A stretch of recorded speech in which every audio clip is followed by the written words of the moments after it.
First of all, I want to thank you from the bottom of the heart for all the students sacrificing your valuable time and joining this a free webinar on the Azure Data Engineering and Analytics training. So we all gathered here to understand the what is this Azure Data Engineer all about, what exactly they do in real time, what kind of job opportunities we have in the market. We have to understand whether there is a demand, yes or no. If there is no demand, there's no point of learning this training program because it's going to be waste of our efforts, waste of our valuable money, isn't it? So we have to understand that one. Having taking a decision based on the data is very, very important. So today's session, we are going to highlight all those key aspects, especially my trainer Vamshi, he's from Microsoft. He's going to highlight all these areas and what are the learning, how the learning curve is going to be. More details will be understanding in today's class. So I'm sharing my screen. Most of you don't know me because it's the first time that maybe most of you are seeing me. So my name is Lakshmi. This is a big typical South Indian name. So ignore that one. You can call me Lakshmi. All right. So I have 25 years of experience in IT. If you see my LinkedIn profile, I started my career way back. I'm a veteran here, way back in year 2001. And 2002, I migrated to UK for better life, of course, for better pay as well. And I completed, I have worked as a Java engineer, where building the applications and everything. And my parents pushed me to get married because I'm from India. I have to again relocate back to India 2005, and I got married there, and I took the position as a project manager, technical project manager. And then the company had some issues. It was taken over by Tech Mahindra, and I worked as a various roles, the delivery manager, account manager roles in Tech Mahindra, and I was performing very well. And then I was given an opportunity in Belgium to work as an agile coach. Agile coach is more about setting up the practices, new ways of working for the organizations. So I went there. I trained a lot of French people, Dutch people on the new project management practices, so setting up the tools, whatnot. So that tenure was very good because of the language barriers, other reasons. I have to migrate to Australia. So 2017, I migrated to Australia. I worked as an agile coach here. And when I was in Belgium, 2015, I challenged myself. I have to do something special so that it should help others to get into the jobs and everything. Basically, I'm very good with communication, presentation. I started teaching the subject in a practical way. The project managers like using the Jira tools, Confluence tools. People started getting jobs, and people all over the world they started reaching me. This is my WhatsApp, and if I type Africa, so these are all the people from Africa whom we trained. So if I type here USA, these are all the students from USA whom we trained so far. And similarly, people from Australia, there's my WhatsApp. These are from people from Australia. So all parts of the world. Yeah. So people started coming and taking the training. So and eventually I ended up floating a company year in 2022 and named the company as hands-on agile coaching company. It's more about agile is more about flexibility, embracing the change. So that's what the agile is all about, right? So the dynamics are changing exponentially. The IT is changing exponentially. The only way to keep ourselves relevant is to embrace that change, upskill ourselves continuously, and make ourselves relevant so that we are in demand. We are in demand. Nowadays, every company is talking about the cloud. Every company is talking about the data. Every company is taking decisions on the data-driven decisions. So we ended up we are adding lot of training programs under our company kitty, like the DevSecOps, Azure Data Engineer, where we joined here, the project management, the data science, and then the Power BI, the cybersecurity, whatnot. Lot of other training programs are there, and all our training program, the unique factor about our company is we provide a continuous support, which means that all of you can join any number of times till you become confident.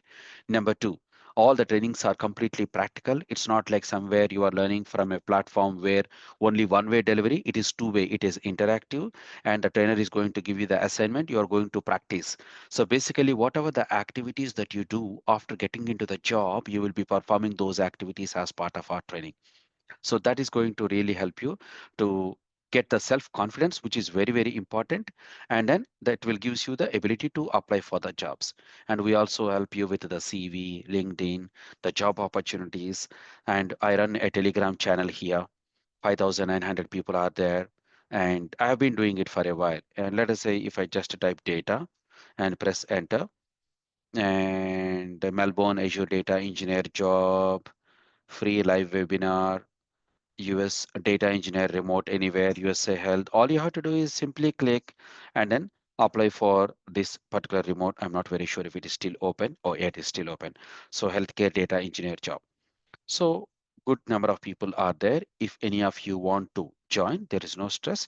But in case if you are interested to join, I can copy the link and then add it in the group chat box. So you can click on that link and you can join my Telegram group. Okay, no charges, and I post a lot of job opportunities and free webinars as well. No nonsense. It's just absolutely each and every post is valuable. Okay, team? Cool. All right. Why we gathered here today? Interesting question, isn't it? Not to waste time, but we want to understand what kind of opportunities exist for data engineers. First, let us understand whether we have any demand for data engineers or not. If there is no demand, there is no point of wasting in 1 hour. So I always tell to my students that always take in your life or whenever you are taking any decisions, take the decisions based on the data. What the data says, based on the data, you take your decision. That's very, very important. Now, to understand more about the data rather than opening n number of portals, bombarding and wasting our time, I am opening my ChatGPT, which is really advanced version, but I use for company purpose, ChatGPT 5. And I'm asking ChatGPT, hey ChatGPT, uh, we are planning to do the Azure Data Engineer and Analytics training program for our students. Most of the students are willing to learn. Do we have any demand for this training? What kind of demand we have in USA, UK, Australia? Based on the data, please give the predictive analysis for next few years. Let us see what ChatGPT is saying. I'm a little bit lazy in typing all the stuff, so I'm just talking to it. It's my virtual assistant. Now, let us see. You are absolutely on the target. Okay. Now I'm zooming it. So in the United States, strong demand analysis reveals 150K data engineer roles with more than in the last. Azure specific more importance. Microsoft Azure was explicitly required 74% of data engineer job listings. Salary landscape, you are seeing 120 to 160 kind of a range, especially in United. So the overall conclusion is US market shows very strong demand and sorry, okay. And the United Kingdom, skill shortage growing rapidly. Data indicates that data engineering roles account for 30% of automation and AI. We have seen the exponential growth of AI nowadays. And for the AI, heavily they need the data. The second highest category beyond Python engineers. Competitive, good. What about Australia? Severe tech worker shortage. Australia projects a shortage up to 200,000. That's a projection. Yeah, a collaboration with the UK aims to help fill the gaps, particularly in the cloud infrastructure. Excellent pay trends, national. So USA very high, UK it's growing in the infra related. Australia high workforce shortage. Okay, cool. That's the outlook. Demand for agile will continue to rise steadily across all region. Salaries will likely increase. This is not from me. I'm just directly opening the chat GPT. It summarized all the information from the millions of portals and giving this prediction. What is the final take? Demand is robust and will remain so, particularly for those proficient in the cloud platform like Azure. Look at the skill set it is recommending, like Azure, Synapse, Data Factory, Databricks, and real-time pipelines. Vamshi, can you please make a note of this one and touch base these points, please, in today's class? Thank you. Top salaries. Okay, that's in nutshell about the Azure data engineers. Now, what exactly Azure data engineers will do?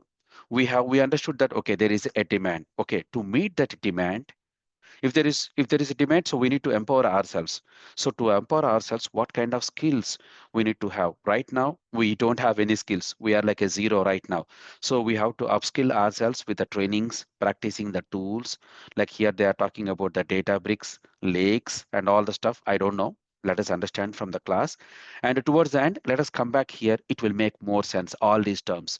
And then maybe we will open some of the job descriptions. Vamshi, maybe you can open some of the job descriptions for the Azure Data Engineers, which got posted for 1 or 2 weeks. And then let us go through 2, 3 job descriptions to get the feel of what all our students will be will be doing when they get the job. Okay. All right, team. Now I am inviting my good trainer. He's expert trainer from Microsoft, all the way from Microsoft. He's working in Microsoft India, and he has been my trainer. And this is not the first time we are doing. This is, if I just type here Azure, these are all the trainings. November 2024, 2020, August 2024, we have done good number of previous batches. Okay, and each and every class will be recorded. Even if you see the Azure Data Engineer previous batch class recordings, maybe I will open it in the list. You see, it's going to be for 8 weeks. All the services, parameters, pipelines. So each and every class will be recorded and uploaded in the drive. So for example, data storage, so you have the material and recording. You can open any folder.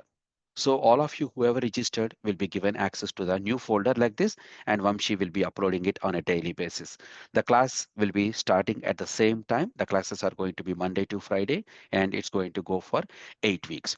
Officially, we are starting the classes from Monday next week. Today is more about high-level webinar to understand more, to get the feel of the class. It's like before we pay the actual match, we do the warm-up exercise. That's the kind of class today, and we go for a weekend break, and officially the classes are kicking off from Monday. Okay, team? Good. So Monday is 1st of September. All right, I'm stopping my screen share, and I want to introduce Vamshi. Vamshi is having extensive experience. He's working as an AI scientist in Microsoft. He's super knowledgeable, skilled. He's in India. There is an institute called IIT. Okay, so he is graduated from that IIT and super knowledgeable. Let us understand from this expert, what is this data engineering all about? Why data is important for the organization? All right, Vamshi, over to you, sir. Thank you very much. Thank you, sir, for giving this opportunity. Hello, everyone. So first of all, welcome to this session on Azure Data Engineer.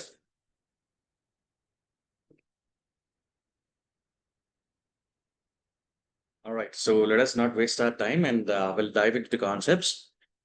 So I'll give you some insights on what is Azure Data Engineering and what you do as a data engineer. Now, today we see there is, so wherever you go, there is demand for AI, right? AI. Now, because of the rise of AI, so some kind of fields like data engineering, big data engineers, so these are into very demand right now across the globe, guys. I'm not just speaking about a particular location, but again, let us try to understand. I'll give you a complete roadmap here. So what you will be learning, and again, will also see some kind of GDs here, all right, job descriptions. So what they're asking you. So are we covering those kind of concepts or not? And again, so I'll also show you some kind of practical example, like how to build some kind of a data pipeline. I'll show you how we move some kind of data, and then we'll also try to ingest some kind of data here. So today in this session, so we'll try to understand what is data engineering, the need of data engineering roles and skill sets here. So of course, we have this popular keywords, right? Today, wherever you go, data scientist, data engineer. So we'll also try to understand what is the role of these, analytics people, professionals here. So data engineering and the cloud. So we'll try to even understand why Azure, why not AWS or GCP. So we'll like dive deep into these concepts, guys. Now let me show you a few things. Before I start diving into the concepts here, let me let us first of all understand what is data engineering. Then I'll show you I mean, how it relates to the daily real life examples here. So in that way, I'll give you some kind of beautiful example, then you can understand. So what is data engineering? Fine, let us ask it. So get a lot of definitions here. Let me take it any kind of thing. Fine. So we'll try to understand in a daily real life example here. Data engineering is the field focused on designing, building, and maintaining systems and data pipelines. All right. So maintaining systems and data pipelines to collect, store, process, and transform large volumes of raw data from various sources, making it reliable, usable, and accessible for data scientists and analysts to extract insights and inform business decisions. Data engineers use software engineering principles and technologies to build the foundational infrastructure for data, ensuring its quality, security, and governance. Fine. So we have a lot of keywords in this one, right? So data pipelines, data transformation, so we have, I mean, raw data, various sources, reliable, usable, accessible. Okay, so blah, blah, blah. So we'll try to understand what exactly these things are. Fine. I'll tell you in a simple words, what do you mean by this one? The entire infrastructure or the entire end-to-end kind of case study, I'll tell you. Now, see, data engineers are those people who actually deal with the, I mean, real data here. Fine. So if you ask me what exactly is data engineering, right? I'll tell you in a simple words. I'll not give you this kind of definition. Fine. Out of my experience and out of the knowledge that I gained over years, right? I would tell you it's something in this way. So let me put down the things in this way. Fine. Okay. So data engineering or data engineers are the persons who actually deal with the real data. They perform some kind of data management. Management. All right. So what do you mean by this data management? Let me elaborate it. And again, let me tell you in a meaningful way. So we have seen data extraction. All right. Now in this definition, right, we have a lot of keywords here, like designing, and again, different concepts here. Let us try to understand how it works here. So I mean, I hope, I mean, you people know about the data related terms, right? So like structured data, semi-structured data, unstructured data, and of course, stream data. So today we have four different types of data categories. I'm not going deeper into this, but again, let me tell you, structured data, fine, semi-structured data. All right. Again, we do have something called as unstructured data. And then we also have something called as stream data. So today, this is very popular, actually. Fine. Now, what is structured data? In simple terms, I'll tell you. Fine.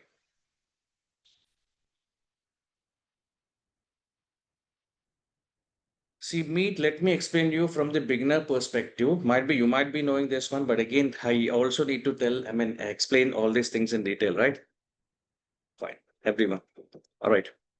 So what is structured data? In a simple ways, data which is already having some kind of predefined structure here. So data which is stored in some kind of neatly defined. For example, you can take the case of a SQL table. All right. So a table format. Table format. All right. Now, semi-structured data is something, I mean, so which resembles something in the case of structured, unstructured kind of features. So the example for this one is your web pages. Fine. Unstructured data. So today, this data is more in terms of percentage or the numbers that are being generated. So you can see there are a lot of examples for this one. So let me tell you this particular, all right, so text file, so which we also call it as a notepad. So this is a perfect example of unstructured data. Likewise, there are different examples, your social media data, IoT data, your messaging platforms. All right. And again, so we also deal with different other types of data. All those things comes under unstructured kind of data. And stream data, nowadays it is becoming some kind of popularity. It is gaining popularity. All right. So stream data is a special kind of unstructured kind of data where the data, I mean, so we actually move them some kind of streams and batches here. All right. So now put these things apart. How does data engineering process work here? Fine.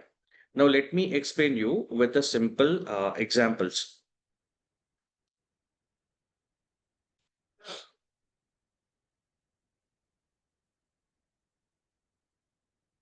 Okay, so prior to this data engineering process, we need to understand something about, I mean, see, we had some kind of process here. So what led to data engineering process? Let us try to understand step by step here. Fine. So we had something called as data warehouse. All right, data warehouse. I hope some of you might even know this. All right. So, but again, let us try to understand what exactly this data warehousing architecture is about. I'll give you a simple explanation, then we'll relate it with the real world examples here. All right. See, now you have some kind of data sources. So how you can understand this is, let me put down a Walmart kind of example. So let us take the case of a retail organization, a retail segment here. Let us go with Walmart. So which has so many or large number of stores across US. I mean, okay, so it is one of the largest retail across US here, by North American region, I can say. Fine. Now, Walmart has its presence across like USA, of course, in North American region. So it has both, I mean, some kind of offline store, that is physical offline stores here. And again, so you also can even, I mean, customers also purchase some kind of products over online. Fine. So through different ways here, through some kind of apps or some kind of portals or something. Fine. So now how you can understand this process is, let's say, so there are some customers who, I mean, are visiting some kind of store and they're purchasing some kind of products. So now, I mean, see, when they're purchasing some kind of products, obviously some kind of transaction will be going on. So they will be giving some kind of sales. So some kind of transaction will be going on, right? So those transactions will be recorded, right? That means we'll be, I mean, storing this information here. So, I mean, let's say you have purchased some kind of, I mean, iPhone. Now you visit some kind of retail store here.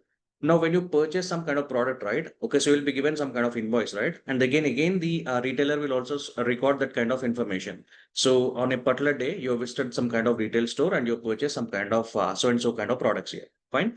Likewise, now there would be many customers who might be flocking to a particular store and who might be purchasing some kind of products.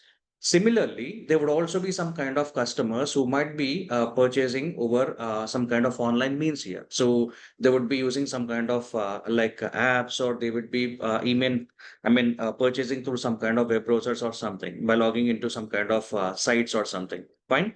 So think of in that way. Now, Walmart has a lot of data with them now. On a daily basis, many customers, even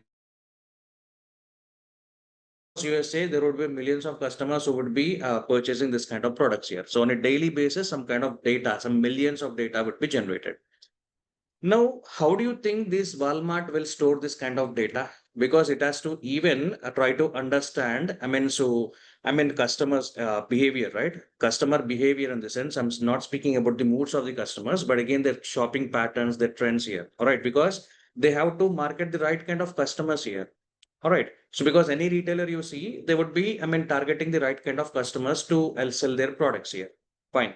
So likewise, what happens here is now data would be stored in different kinds of, formats here. So you can understand, let's say, so this particular, data source, let us try to understand. They are maintaining some kind of data in a table format, in a SQL, of course. You can name it anything, Oracle, Microsoft SQL Server, Teradata, or whatever it is. Fine. So a SQL, a simple table here. Now, these are some kind of CRM and ERP systems. So obviously, when you purchase some kind of products online, right? So they would be capturing this kind of information through some kind of CRM portals, customer relationship management, fine, ERP kind of systems here. So, data is also stored in this kind of format. And you can even understand that data is also getting stored in some kind of file kind of systems here. Fine. So it would be anything. It would be some kind of a simple spreadsheet, or it could be some kind of simple, some kind of any kind of thing, a CSV file or whatever it is, fine. So especially an Excel format, let us try to understand. Now, now you have data which is stored in different formats here. So what we do generally is we extract all this kind of data and we again integrate all this kind of data. Here we call it as some kind of staging area or staging database. The purpose of this staging area is to integrate all this kind of data. What you do by integrating this one? See, when you're dealing with data, right? Data would contain different discrepancies here. Data might contain missing values, data might contain duplicates. Okay, so we have to clean them. Fine. So that means data cleaning after data extraction, right? See, under data management, after data extraction, so data cleaning, right? Data cleaning. So data cleaning is also very important. Then what you do after data cleaning, you perform some kind of transformations. Now, what do you mean by transforming? Transformations or transforming the data. Let's say I have some kind of data which is stored in different formats here. So I want to join them. Now you are analyzing some kind of sales here. You want to analyze some kind of sales. So the data is stored in different formats here. So now how to get that data? When you join this kind of data sources, only you will be getting this kind of all the information, right? So see, joining is some kind of example of data transformation. Likewise, filtering some kind of data, performing some kind of aggregate calculations on the data, or let's say updating some kind of data. Now, let me tell you something. So these retailers will oftenly increase some kind of price or reduce some kind of price. We will also need to update its values also, update its price also. So likewise, all these things comes under data transformation. So that means you also perform something called as data transformation. Fine. Now, what else here? So after data transformation, right, you then load the data into this warehouse here. Fine. So this is called as enterprise data warehouse. Now, after this one, so what we do, the data will be fed to the, other OLAP systems here, BI systems here. So then a BI developer will come into the picture here. So you'll be developing some kind of reports, dashboards, everything. So in a visual way, because see, we know that, an image is equivalent to 1,000 words here.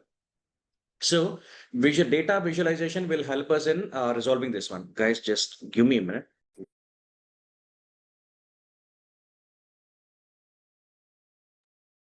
Fine. So here they'll be using some kind of BI tools like Tableau, Power BI, or ClickView, ClickSense. There are a lot of tools here. Google Looker tool, and again, so likewise you have different set of tools here. Now, so the traditional, so this is the entire, three-tier data warehousing architecture. So this is a traditional data warehousing architecture. Now, before this cloud concept, we had this kind of process here, data warehousing. Things were fine, but again, now data is also getting generated not only into this formats here, but into different formats here. So today you have some different formats of data, like if you understand data formats. Let me tell you the case of files here. So we have CSV file, we have Excel here, and then again, you might be even given some kind. Today, we are also working in some kind of automation environments where this kind of file type is used a lot. And again, in big data environments, right, you have Parquet, all right, Avro, fine, and Apache Iceberg. So this is the latest concept here, Iceberg, all right. Then you also have some other kind of formats like text here, fine, text kind of files here. And again, if you look at the databases, right, databases. Now we have both on-premises, on-prem. So on-prem, sorry guys, on-prem is something, just to let you some kind of simple example, you install it in your workstation, that is your desktop or laptop which you're using, and then you download and install something. You store it and again you configure it. So that is on-premises here. So we have a lot of vendors here like Microsoft SQL Server and then Oracle. Now these are the, most probably used kind of formats here. MySQL.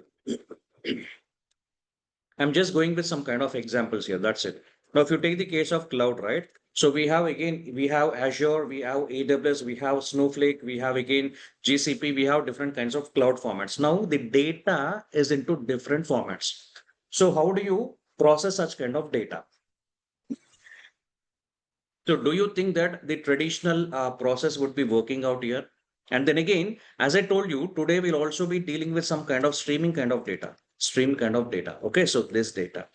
Now the traditional process that I've explained you, right? It works perfectly fine with only structured kind of data workloads. So if I give it some kind of variety of this kind of data, so this big data kind of formats like Parquet, Avro, and even this JSON and this Apache Iceberg or some kind of format, right? It won't work out here. This concept won't work out here.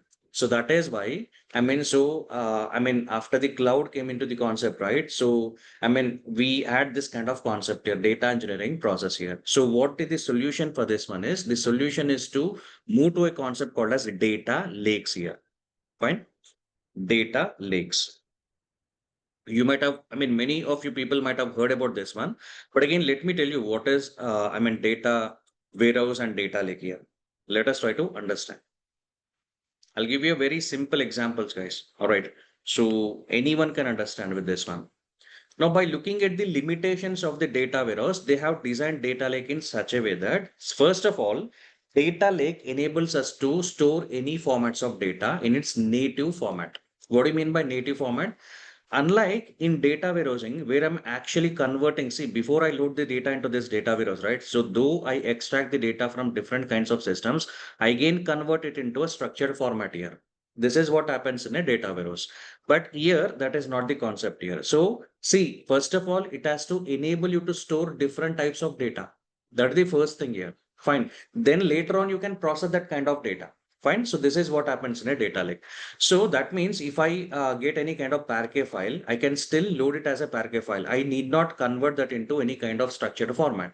And again, see, likewise, there would be CSV file, there would be some kind of JSON file, Parquet file, Apache Iceberg, I mean, even text file, or even some kind of table format. I can load any kind of data here. Fine. So that is the beautiful concept we have as per data lake. Then the next concept is what is the amount of data that you could handle in a data warehouse? Hardly in TBs, guys, not more than that one. And do not think if I'm saying TBs, right? It is not like, I mean, 100 TBs or 1000 TBs or likewise. Okay, so hardly 10 or few 20 of TBs here, not more than that one. See how much you can store in a physical server, you tell me. Even see, we have large amounts of data, right? You might have to invest more amounts of money on purchasing that kind of physical servers here. So no organization would try to do it in that way. Fine. So that is where we're going with some kind of cloud kind of concept, because data lake is something which is actually created and configured on cloud kind of concepts here. Fine. So your large amounts of data could be stored. If I'm speaking about large, that means typically in petabytes of data. So all the big data kind of things, I mean, so you can store huge volumes of data, petabytes of information. Then, as I told you, data warehouse is only for some kind of relational workloads, structured workloads here, but it is not the concept here. Data lake is the data lake purpose is to help you store huge volumes of data. So that is the concept of data lake. Then how to process the data? Now let me show you something here. We have this concept here. So let me, yeah, this one.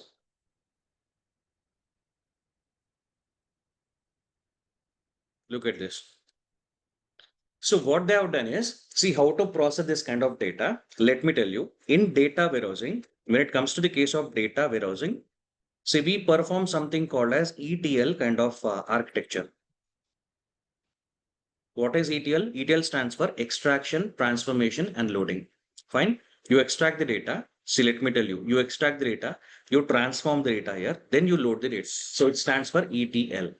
But that is not the case with data, I mean, a lake here. So data lake concept is, I mean, in data engineering process, we especially use some kind of architecture in this way in data engineering process. So this is a process, guys. This is not any kind of like platform or something. So we use different platforms for this one. So to implement this process here. All right. So here we go with something called as ELT kind of architecture. What is ELT? ELT stands for extraction, loading, and transformation. Fine. So that means first you extract data from different kinds of data sources. Then you load that data. So where you load this data into data lake here. Then you transform that data. Now let us try to understand. So how to transform this one? Let me show you some kind of simple image. So as I told you, you might be having data which is stored into different formats here. All right. Let me show you. See, you have some data which is stored in some kind of, let us say, this is some kind of table format, SQL. All right. Then again, you have some kind of data which is stored in some kind of Excel format. All right. So likewise, you have some kind of CSV. You have big data formats like Parquet, Hadoop or something, whatever it's okay. So Hadoop, Avro, and again, so iceberg, fine. Then you also have, see, data can also be extracted from some kind of web sources. Okay, so through REST APIs here. Okay, I'll also put this REST APIs here. Fine. Now data is stored in different formats, even a text file also. All right, even a text file also. Now, when you have your data which is stored into different formats, so how will you deal with this one? So, do you think the data scientist or some kind of AI people or even machine learning people would be directly working on this kind of format? No. So they will be relying on a data engineer. Now, what does a data engineer do? I'll tell you. See, so the data engineer would first of all extract all this kind of data, and then he will be building some kind of concept called as a data pipeline here. All right. So this is a data pipeline. Data pipeline. Now, this process we call it as data ingestion. All right. So this process we call it as data ingestion. Ingestion. All right. Then see, normally ingest all this kind of data. Then where do you store this data? On cloud here. So we store this data on cloud in something called as a data lake here. So there is a huge repository here.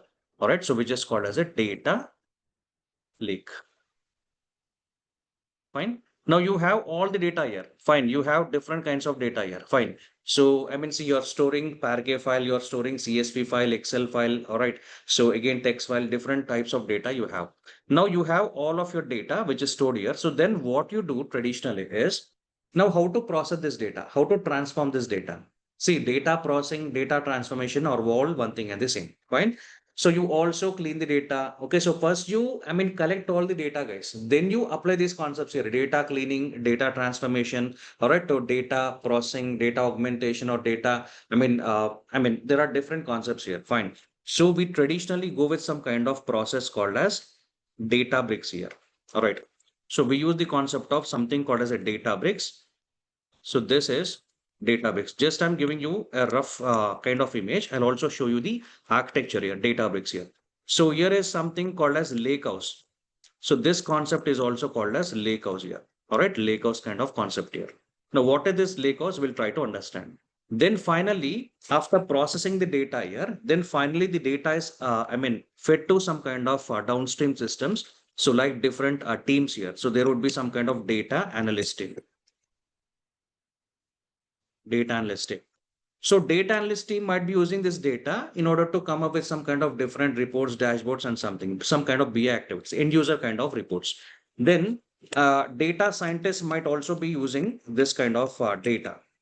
All right. So he might also be using data scientists. Now, data scientists, he might be using this data to come up with some kind of statistical inferences on the data. So like if given some kind of data, so who are the customers who are likely to purchase some kind of product here? So they will be applying some kind of statistical procedures, and again, they'll be coming out with some kind of inferences. Now, similarly, this data can also be used with a machine learning team, ML team. All right. So they come up with some kind of predictions and classification. So they want to predict like what can be the sales in the next week here. So given you have all some kind of data here, so what kind of sales we can predict in the next quarter here? Fine. And again, see, this data can also be fed to the AI team. All right, AI team. All right. Now, what this AI team will do? So they will be using this data to train their AI models.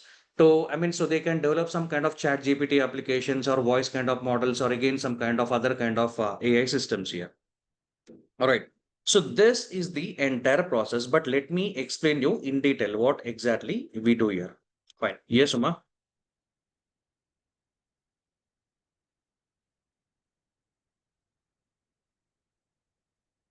Yeah, please let me know your query. What is your query? Yes, Prani, data ingestion is also some kind of data loading, but it is not completely data loading. Okay, so we actually ingest the data to store the data into data lakes here.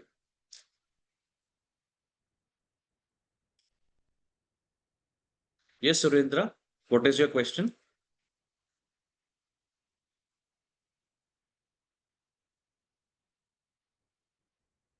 Okay, so first let us try to understand this concept here. Then I'll even unmute you, and again, we'll also try to discuss SQL and CSV. There are different servers here. Yes, of course. That is what the concept is, right? So here you have data which is stored in a different formats here. So how will you deal with that data? Now, if the same kind of sales data has been given to a data scientist, right, or an ML team, or even some kind of AI team. So let's say I've given in some kind of big data format. I've also giving in some kind of CSV file. So do you think that he will be working on that format, Parquet file or even Iceberg or something? No. Now, even the kind of frameworks they'll be going with, right? So those frameworks wouldn't accept this kind of formats here. Fine. So they actually rely on data engineers to give them some kind of reliable data. Now, what is the reliable data? Let me explain you here. All right. So let me explain you. I'll explain you. I'll explain you, Uma. I'll explain you. Fine. I'll tell you. Guys, please. Okay. So see, yes. I mean, okay. So I'll explain you all your queries here. So do not worry. Let us try to understand the architecture here. See what happens in real world scenarios. So as I told you, you have different teams here. Fine. So different downstream kind of marts or different teams here. Fine. Let us try to understand in this way. So as I told you, now you have data which is stored in different formats here. Fine. So you're getting some kind of sales data from Walmart, which has been stored, which has been extracted and stored into this kind of systems here. No, so let me tell you one thing. No AI professional or no ML team can work on all this kind of formats here because the kind of frameworks they go with, right? It can accept only some kind of simple tabular data or some kind of CSV files. All right. So these are the majority of these things here because even I'm working as a AI research scientist, I'm able to tell you this one. Fine. So now what to do in this case? I also have to extract some kind of information, or let's say you're working as an ML engineer here. You also see there is some kind of data which is stored in this Avro or Parquet kind of format. So how to deal with this kind of data? Now what you do? So traditionally, what we'll do is we rely on data engineers to give us some kind of reliable data to extract the data from Parquet, and then we require them to give us in some kind of format called CSV or something. So how to do that one? Let us try to understand. So now we understood that data warehouse actually works only with structured kind of workloads. Fine. Now, so we see now we have even understood that in order to go with different forms of different formats of data, we actually go with the data lake to store the data. Fine. So this is for storing the data. Now, how to process this all data? I mean, see, you have some kind of structured data, you have unstructured data here, stream data here, every other kind of forms of data here. Now, how will you handle all this kind of data? So we go with a process called as the lakehouse architecture on Databricks. This concept is especially, we'll be building it on Databricks here. All right, lakehouse kind of concept. So this architecture is sometimes also referred to as medallion architecture. I'll also show you this one, medallion. Fine. Now, what is this concept is? So I'll be extracting the data which is present into different formats here. Then I'll build a common unified platform for any kind of data load kind of activities here. So here I can perform both batch process and as well as stream kind of jobs here. Find both batch jobs and stream kind of jobs here. And then let me show you something.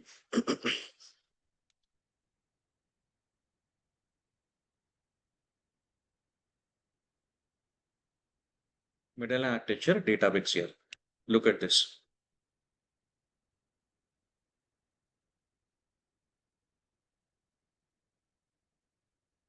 Okay. So this concept I'll explain. Fine. This concept.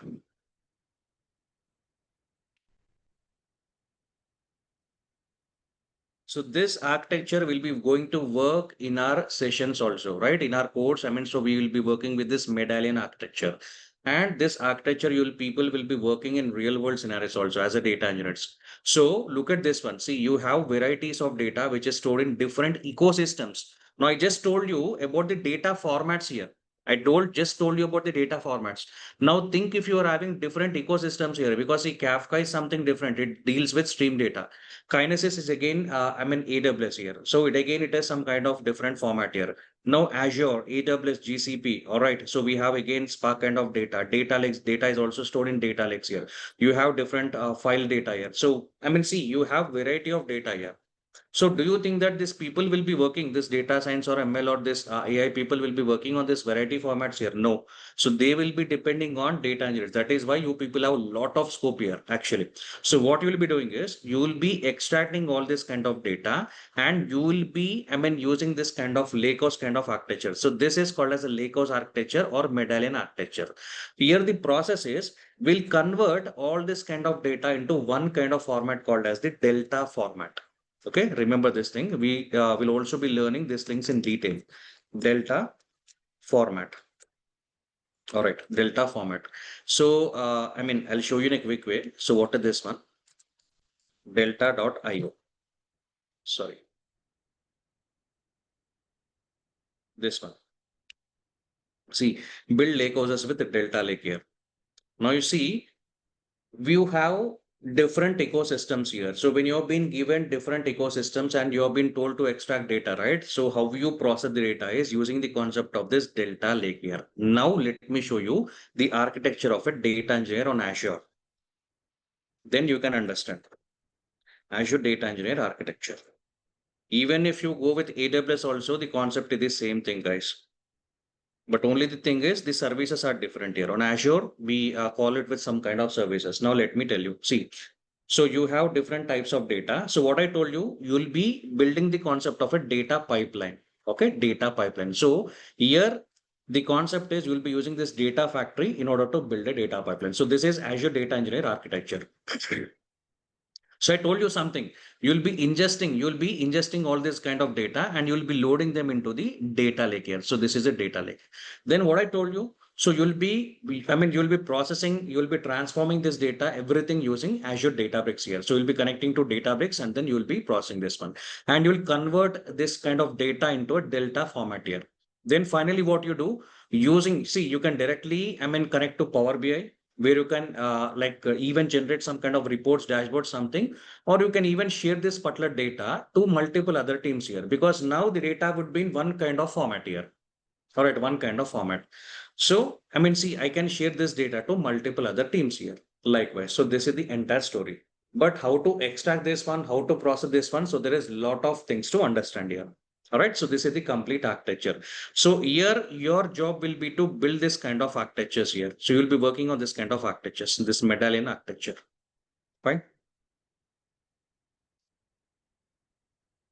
Azure Data Lake is some kind of storage kind of service.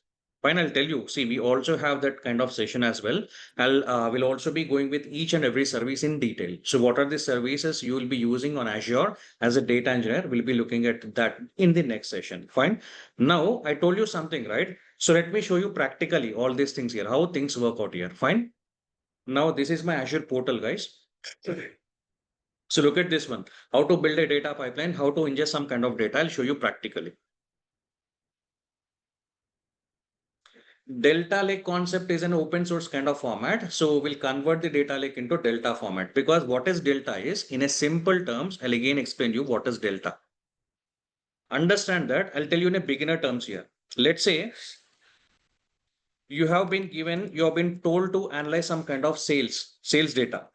And this sales data is stored in different file formats here. Let's say there are 500 records which are stored in some kind of CSV format, CSV file. So you see sales.csv. All right. Then again, let us try to understand there are 10,000 records which are stored in some kind of Parquet kind of format. So sales.parquet.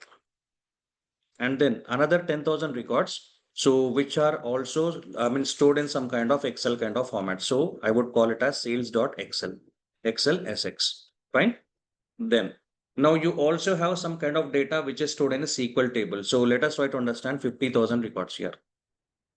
Records which are stored in some kind of SQL table. All right, sales. Okay, so database table. Fine. Now, when you have this data which is stored in different formats here, one is CSV, one is big data format. And let's say, let us also try to understand some kind of 10,000 records are stored in some kind of JSON kind of format. So I would also call it as sales.json. Now, how will you deal with this one? We can't give the same kind of files to our see the different teams, right? They can't work on this one. Fine. Now, what you traditionally do is you convert, first of all, you join them, you transform all this kind of data to one particular open source format. Open source format. All right. So, which is also called as Delta format. Delta format here. Fine. In detail, we'll be learning this kind of concept in Databricks sessions here once we move this one. All right. So Delta format here. So that see, once we convert it into open source Delta format, from there again, see, if they ask us in some kind of CSV format, again, we can convert them into CSV format, all the records. From here, so 500, 10,000, 10,000 again. So all these records we can convert and then we can give them in CSV format again. So if they ask us in this kind of format here, it's that simple. All right. So we perform this process in this way. All right. I hope you people have understood, right? Now you have data which is stored in different formats now. So if that data has been given to you, now what will you do? So these people will be, I mean, relying on you. I mean, the data analyst team or the, I mean, BI team or some kind of data science team or ML team or some kind of AI team also.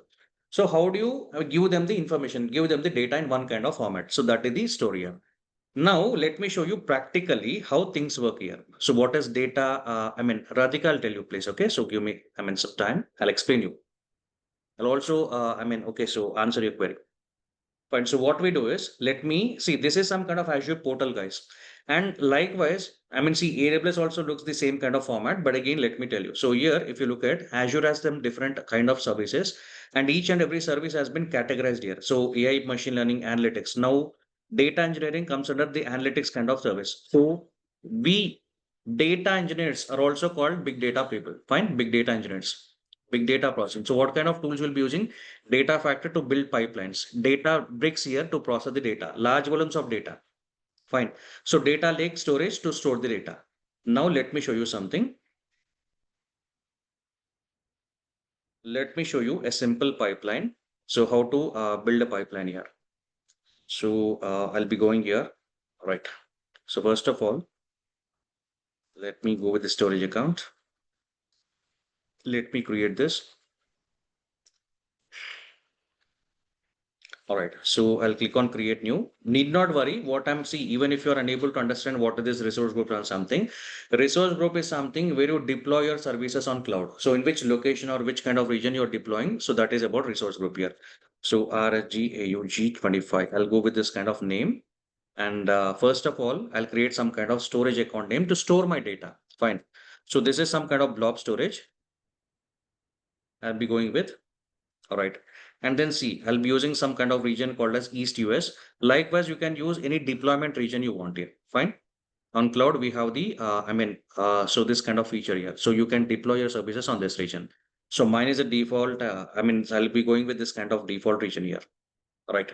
Then what I do, so let me tell you now what is the preferred storage type. So I'll be going with blob storage or data lake storage to in order to store my data. So I'll be going with this kind of thing. Redundancies, I'll tell, see, I'm telling the Azure, okay, so the cloud service provider to store my data here. So click next here. I'll be going with this kind of option and then click on review plus create.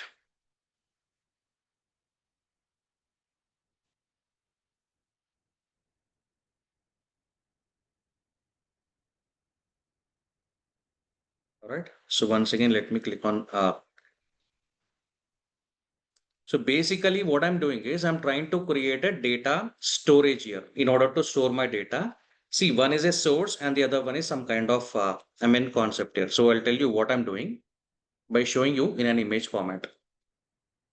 Let us try to understand. I have some kind of products.csv file.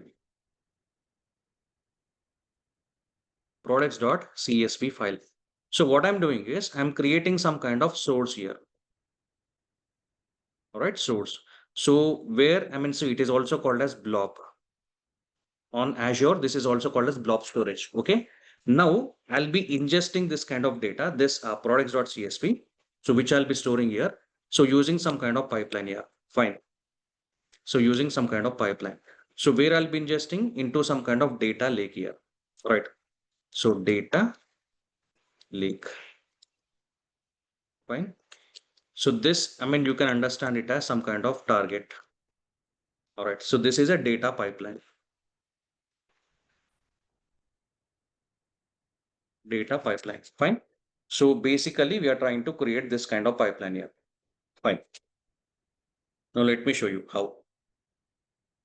All right, I think this has been created. See, so deployment is complete. So this blob storage has been created. Now what I'll do, see, basically inside this storage kind of things, the data is actually stored in the containers here. All right. So I'll click on add container where source files. Fine. You can click on create and then I'll upload some kind of data into it. Vinay, please do not do in that way. All right. So I'll click upload and I'll click for browse for files here. Then what I'll do is I have some kind of data. Let me, upload some kind of data.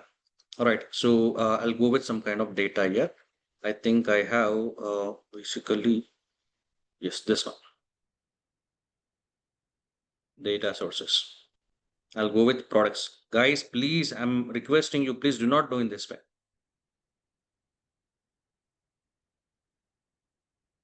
Please don't touch the screen, team. We have to stop the screen share. All right. So look at this one. I've uploaded some kind of data. Similarly, you can upload any kind of data here. Let me also show you this one. Browse for files. So you can see, let me show you JSON file. I'm also having some kind of Parquet file here. Let me even show you that one. All right. Look at this.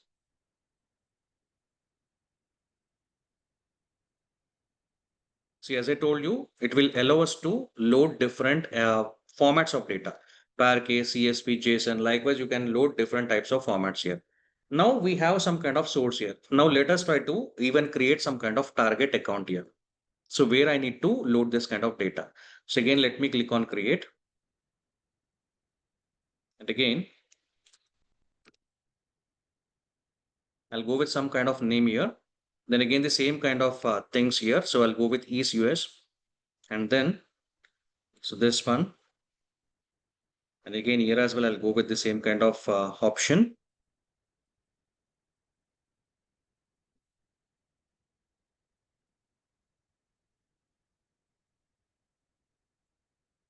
So click on create.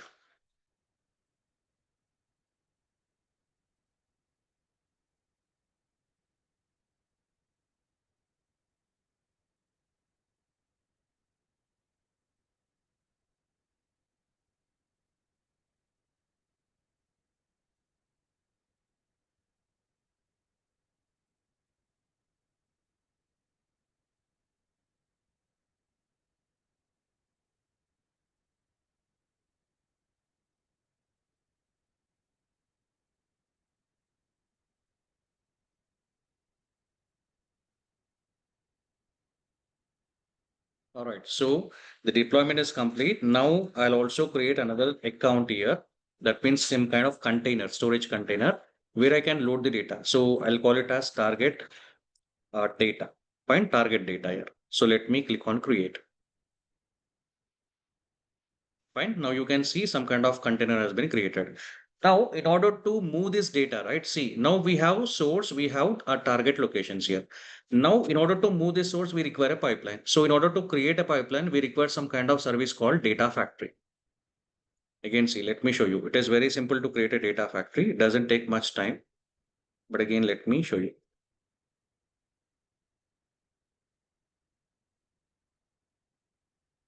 All right.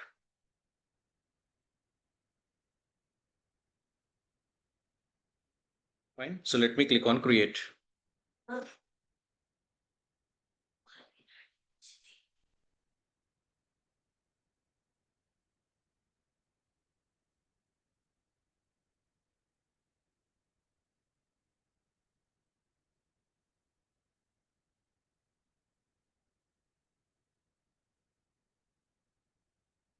Right. So now let me click on go to resource. So now what you have to do is, let me just refresh it. So you can see this one. You have to click on launch studio. You see Azure Data Factory.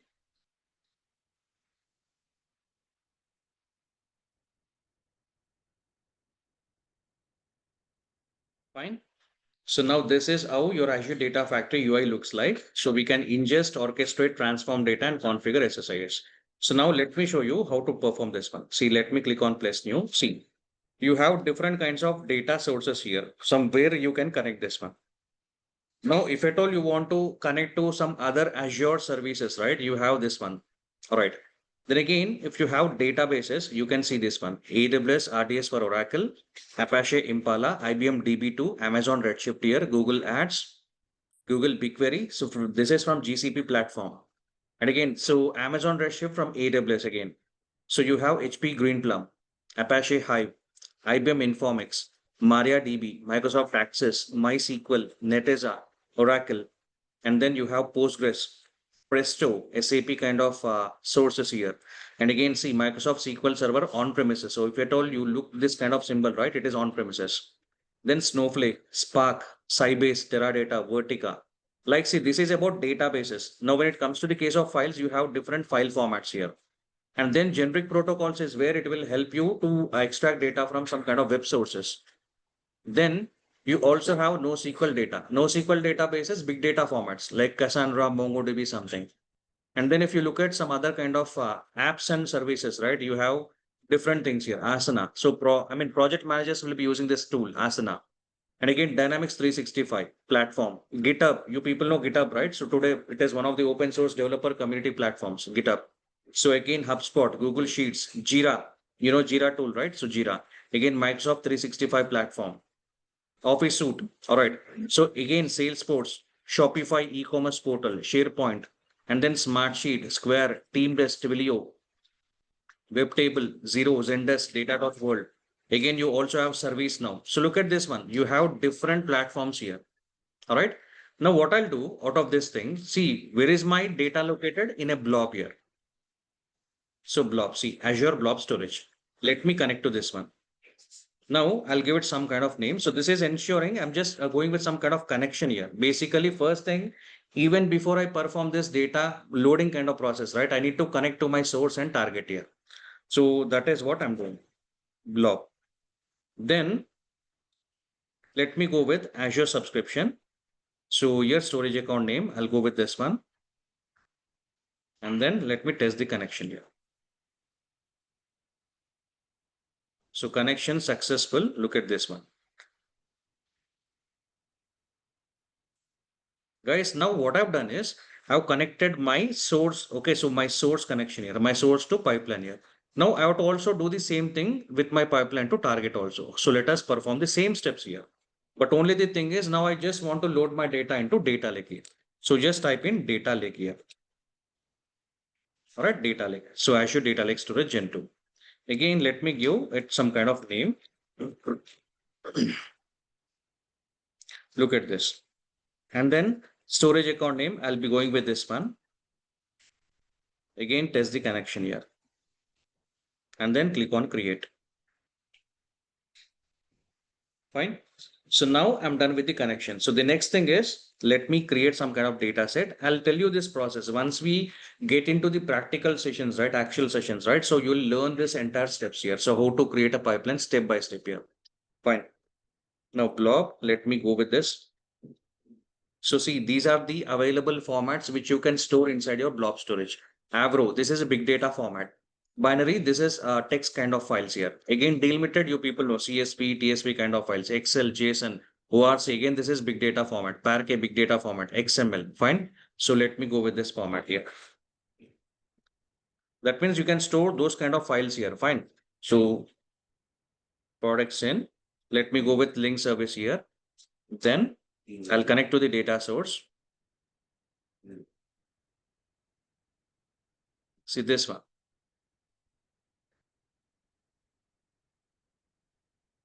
Right? Now, next thing, I'll also have to create another data set as an output data set. So this is for input. All right. Then I'll go with the data lake here.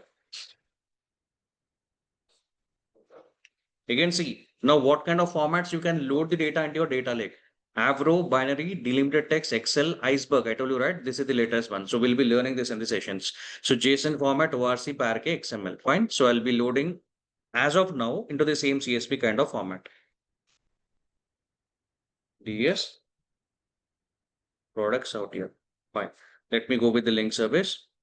Then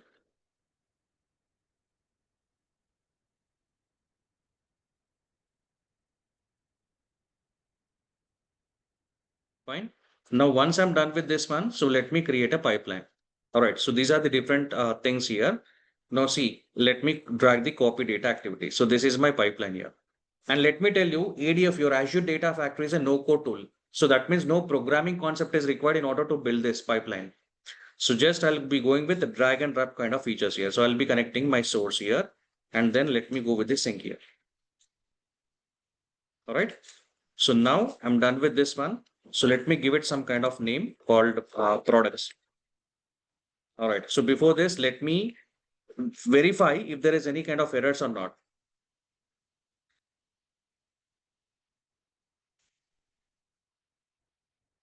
See, publishing completed with green check mark. That means there are no errors inside your pipeline. Now let me run this pipeline here. So look at this, guys. We do not have any kind of data inside our data lake. Let me also show you this. Containers. Okay. So here we do not have any kind of data here. So now this pipeline should load this data into the data lake.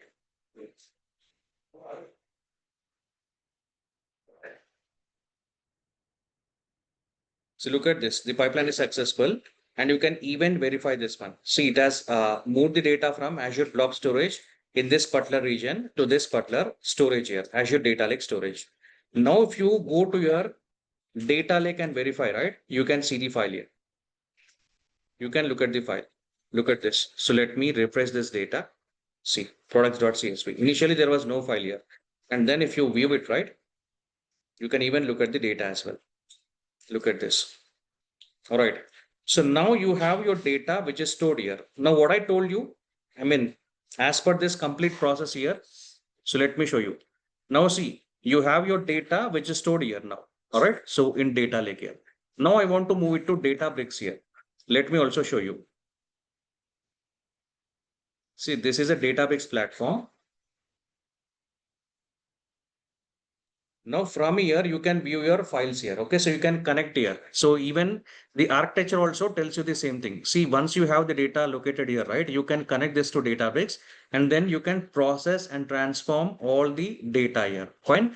So, I mean, see, you might be having Parquet, you might be having Excel, you might be having Avro, you might be having CSV, different kinds of files here. So we'll be processing all such kind of files using Databricks here. And again, see this concept, whatever you're looking at, right? Bronze, silver, gold layer. So this is the same kind of concept we have just looked at. This one. You will be processing this one. Okay. So this is medallion architecture. This is called as the lake house kind of concept here. Fine. So once you do that one, right? Let me show you. You can even look at this. This is Databricks here. Fine. So look at this one. Spark.read format. So CSV. So on Databricks, we'll be working with PySpark, guys. All right, so we'll be working with PySpark. So we'll be learning Python and Apache Spark, which is PySpark. All right, so we'll be learning this one. Python plus Apache Spark. We also, I mean, see, we'll be learning. There is complete, see, separate sessions on Python and again separate sessions for Apache Spark as well. So you'll be learning completely about Python and Apache Spark as well here. All right, because see, here you need to, I mean, write in a programmatic way. Need not worry even if you're from an non-programming background here. So it is very simple to learn this concept here. All right, you can see the data which will be stored inside in this way. All right, so look at this data. See, you can find anything here. Okay, and the best part of this one is, let me also tell you guys, you can even visualize your data also. See, the best part of Databricks platform is you can write PySpark code and then you can even go with SQL also on top of this one. All right, you can, I mean, use PySpark commands here, and then you can also use SQL queries. All right, so you can use both the things here. You can use both the things. Now I've shown you PySpark commands here. Here, look at this one. So these are all PySpark commands. Now again, you can see I'm writing some kind of query here. Look at this one. Select all from office supplies underscore CSV. So you can look at all the data here. And then you can also, the best part of Databricks also, I mean, see that you can visualize the data also. Now, this is the output it will show you. So here I'm just finding out, select region, sum of units into unit price as total sales from office supplies underscore CSV group by region. So that means for different regions, I'm finding out the total sales here. So actually it gives us this kind of result here. But what you can do, you can even visualize the data in this way. This is some kind of bar chart. Look at this one. So this is a pie chart here. And even if you hover your mouse, see, look at this one. You can even visualize data in your Databricks notebooks as well. So even this is also possible, guys. All right. Fine. See, if you go with visualization, right? By default, it will give you some kind of things here. Okay, so it can even show you something. You can even go with bar chart, pie chart or something. You can even go with pie chart here. Look at this. All right, likewise.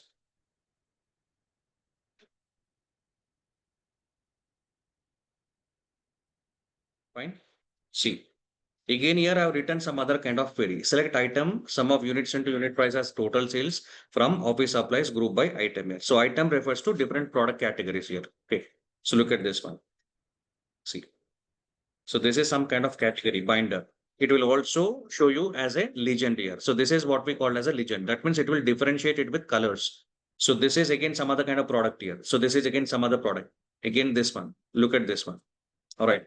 You can even visualize it in a bar chart as well. Fine. You can also perform visualization activities also in Databricks notebooks. So this is the complete end-to-end kind of thing here. Fine. So here we'll be learning about these commands here. Not only this one, Azure Data Factory, ADLS. Okay, ADLS is also called as Azure Data Lake Storage. Fine. Azure Data Factory for pipelines here. All right. And then Azure Databricks, fine, for data transformation, data processing. And then, so we also have Synapse. Synapse now, I mean, it has been renamed to Fabric. So they have included Synapse components into Fabric Analytics. All right. So we'll be discussing about this one also. Now, let me show you some kind of, job descriptions. Let us try to analyze it. So let me go with seek.aus in Australian region, right? So, sorry.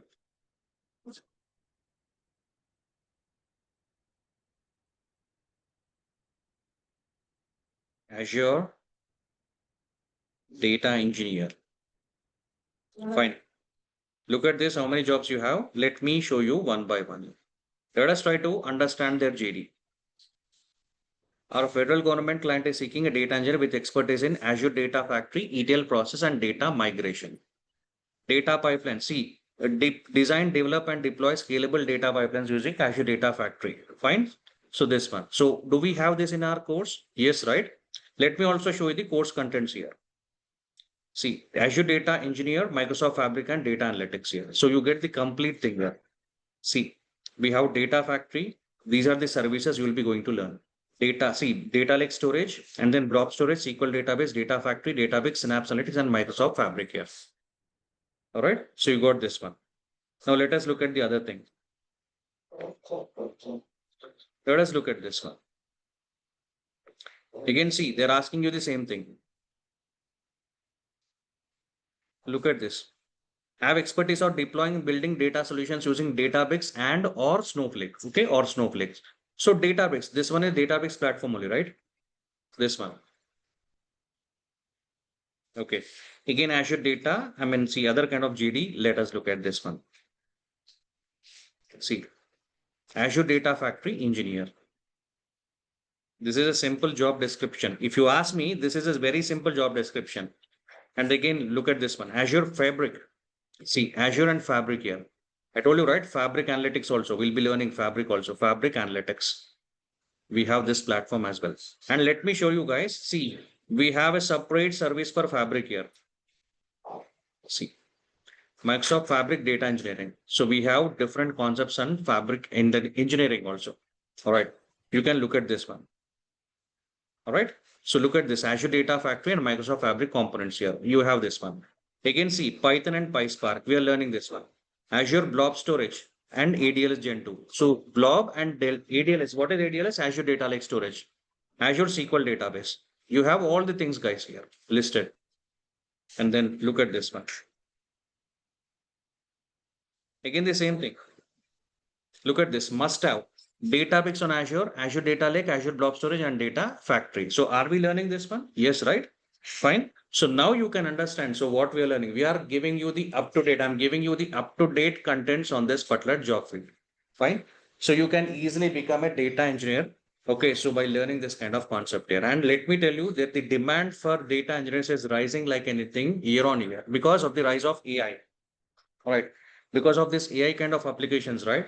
Demand is more for big data engineers. And let me tell you something. I'll also show you some kind of things, guys. Future jobs report Future Jobs Report 2025 by World Economic Forum. Look at this. World Economic Forum. All right. So let me show you some kind of report here. Future of Jobs Report 2025. See, this is not from me. This is World Economic Forum, and you people know this is from World. Okay, so Economic Forum kind of organization, which is part of UN. All right, United Nations here. Then let me show you some kind of insights here. So what they have given this one. Just read this one, guys. Some jobs are growing fast in percentage terms. Demand for roles driven by technological advancements such as artificial intelligence is quickly increasing. These jobs include big data specialists. Now, who are big data specialists? You people, data engineers are called big data engineers. All right, big data specialists, fintech engineers, and AI and machine learning specialists.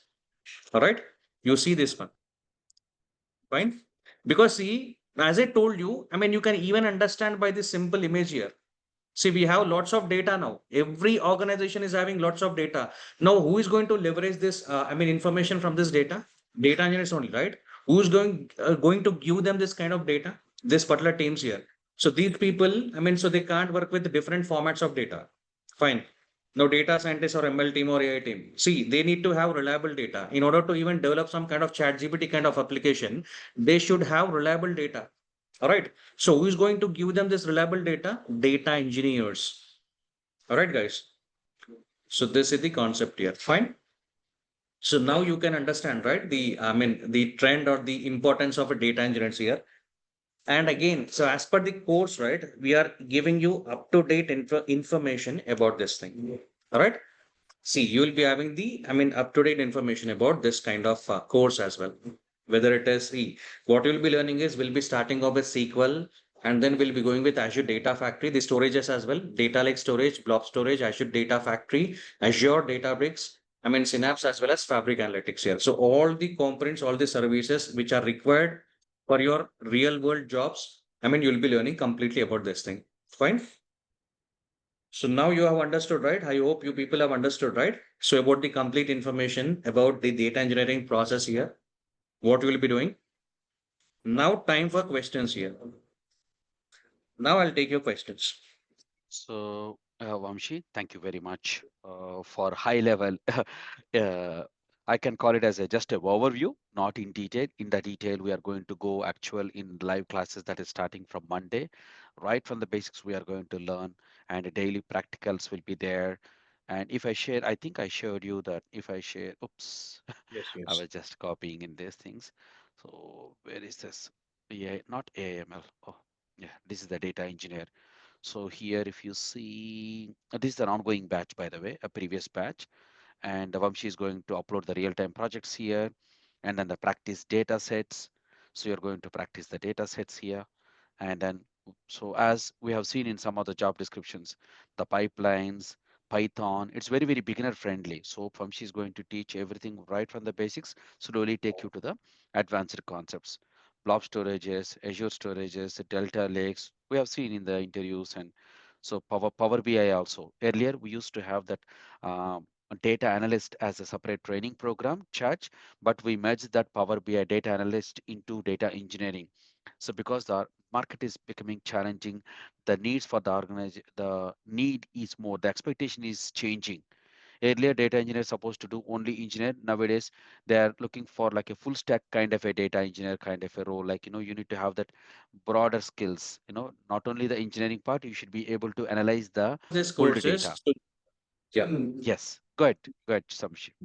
no problem. So, see, not only data engineering, we are also giving you some kind of analytics course as part of this. So you'll also be learning how to create reports, dashboards in Power BI using Power BI. Let me tell you something, Jignesh.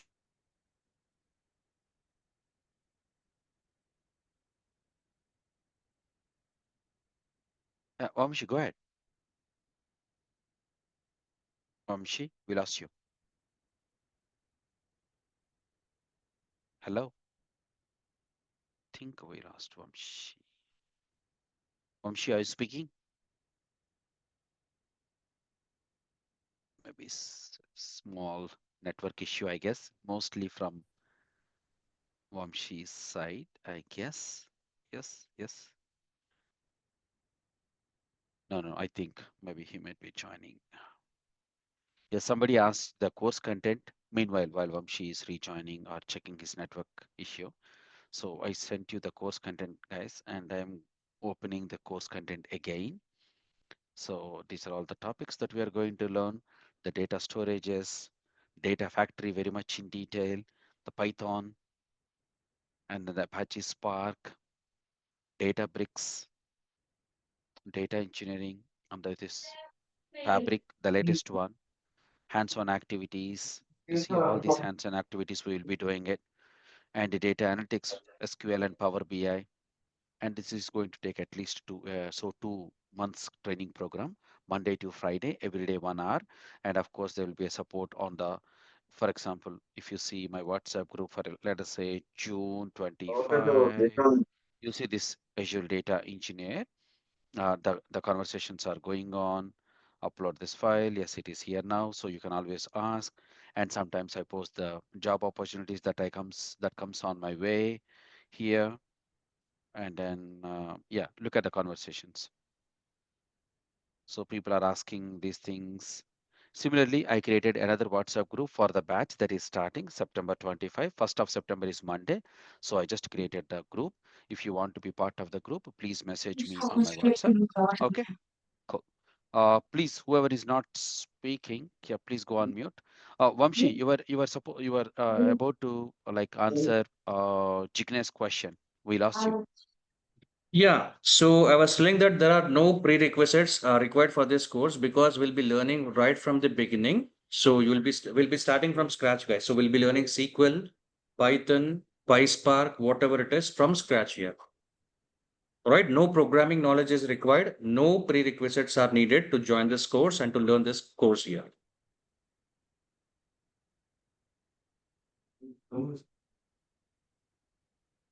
Right. Meet is asking, I'm interested in the data engineering. I usually work with Excel and Power BI reports.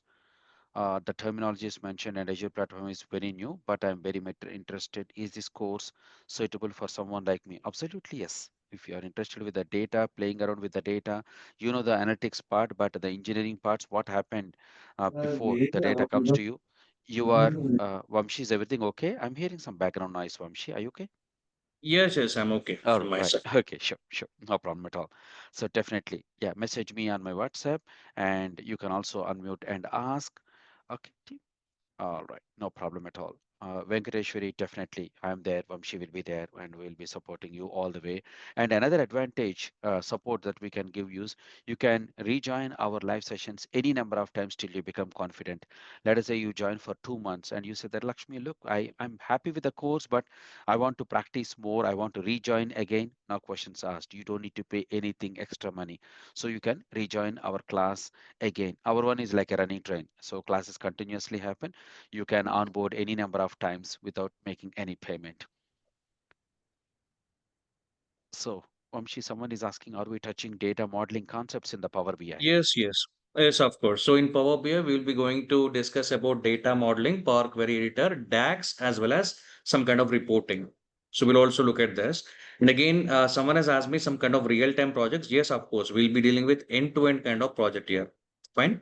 So which also involves this medallion architecture. I told you something about medallion, right? So we'll discuss in detail about the medallion concept. So, like what is data migration, incremental loading, because these are the common scenarios or common techniques that the data engineers will be working on in real world. Then again, SAD2 pipeline, end-to-end database project here, Microsoft Fabric project, and again Power BI project as well.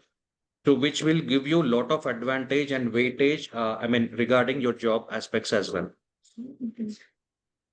So do I need Windows system for Power BI desktop for the Mac will work too? So most of the times, so Windows is essential for Power BI, but rest of the things you can go with Mac.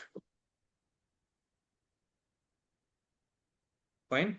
So apart from this one, see, after we discuss about the concepts here, so these concepts are, this will be like some kind of game changer for you because see how you need to stand out from others. What kind of, assistance will be provided to you from us here regarding certification or placements or even some kind of interview guidance or something. So we'll discuss each and everything. So like how you need to set up your portfolio, so how you need to even optimize your LinkedIn profile as well. Because see, Let me tell you guys, today the hiring managers are not just relying on some kind of traditional job portals like Seek, Indeed, or something, even Dice.com or something. So they are even, looking, checking your LinkedIn profiles as well. So how to optimize them, how to, make over your LinkedIn profiles so that it will be, like some kind of, see what you can do. It should help you with a lot of job opportunities here. So we'll also work on that one.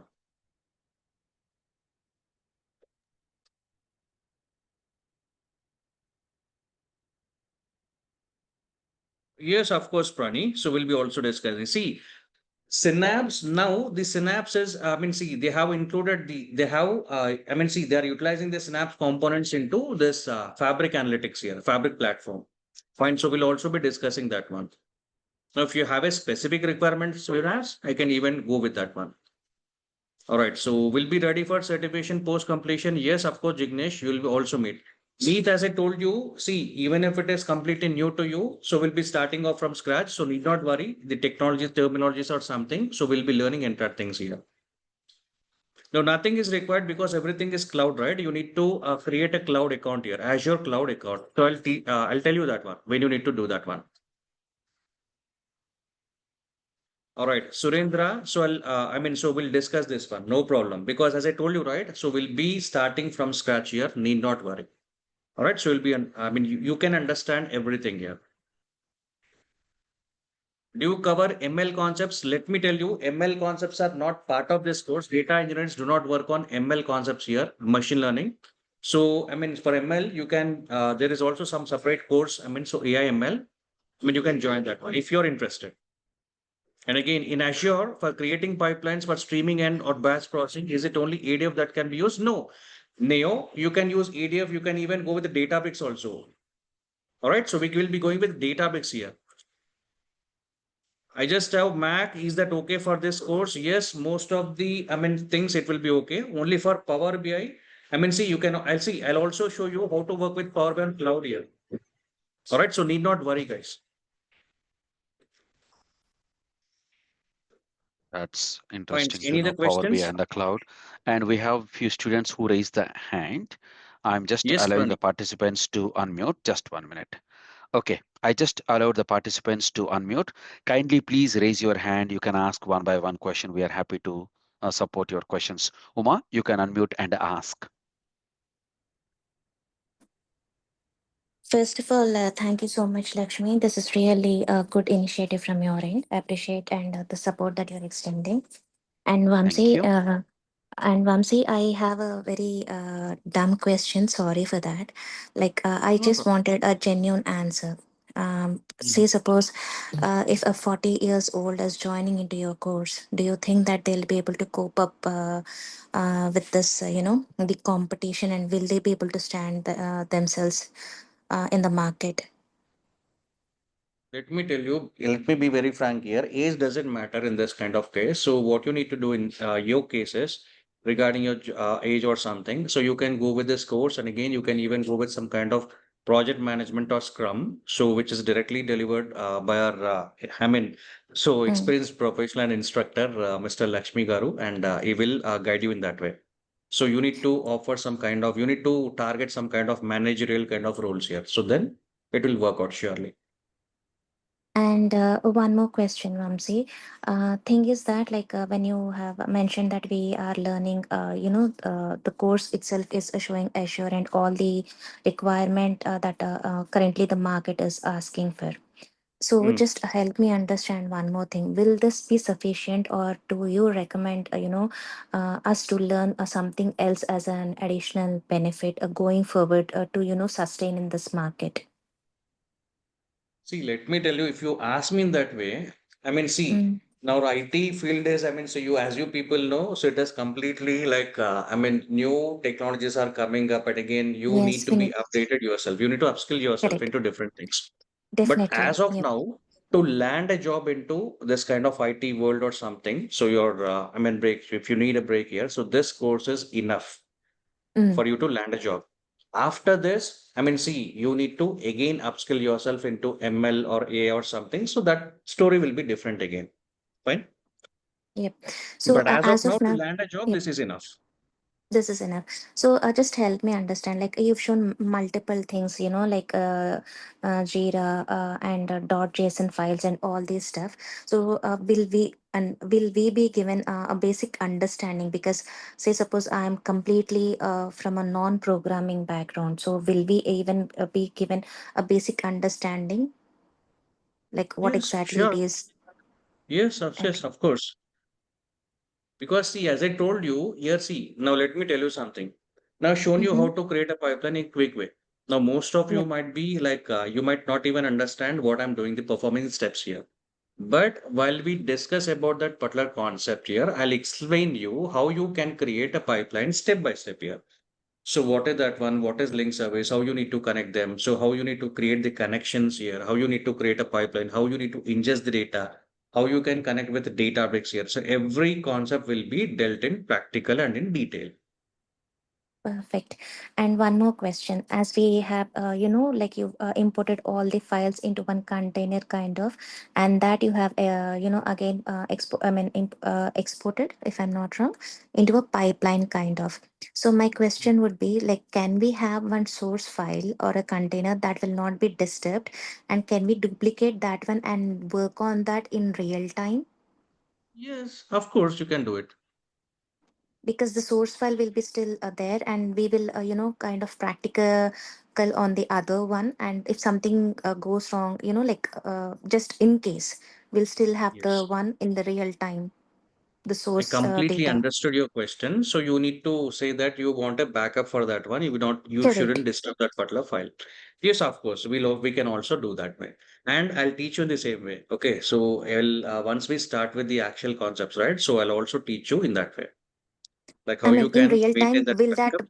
will that way of approach, will that be encouraged? Yes, of course. I mean, so we'll be actually working in that way. Okay, okay, perfect. Mm, as I'm of now, glad that you are maybe. already thinking in a right way, Uma. That's good. Uma, Thanks, are we Lakshmi connected garu. on WhatsApp?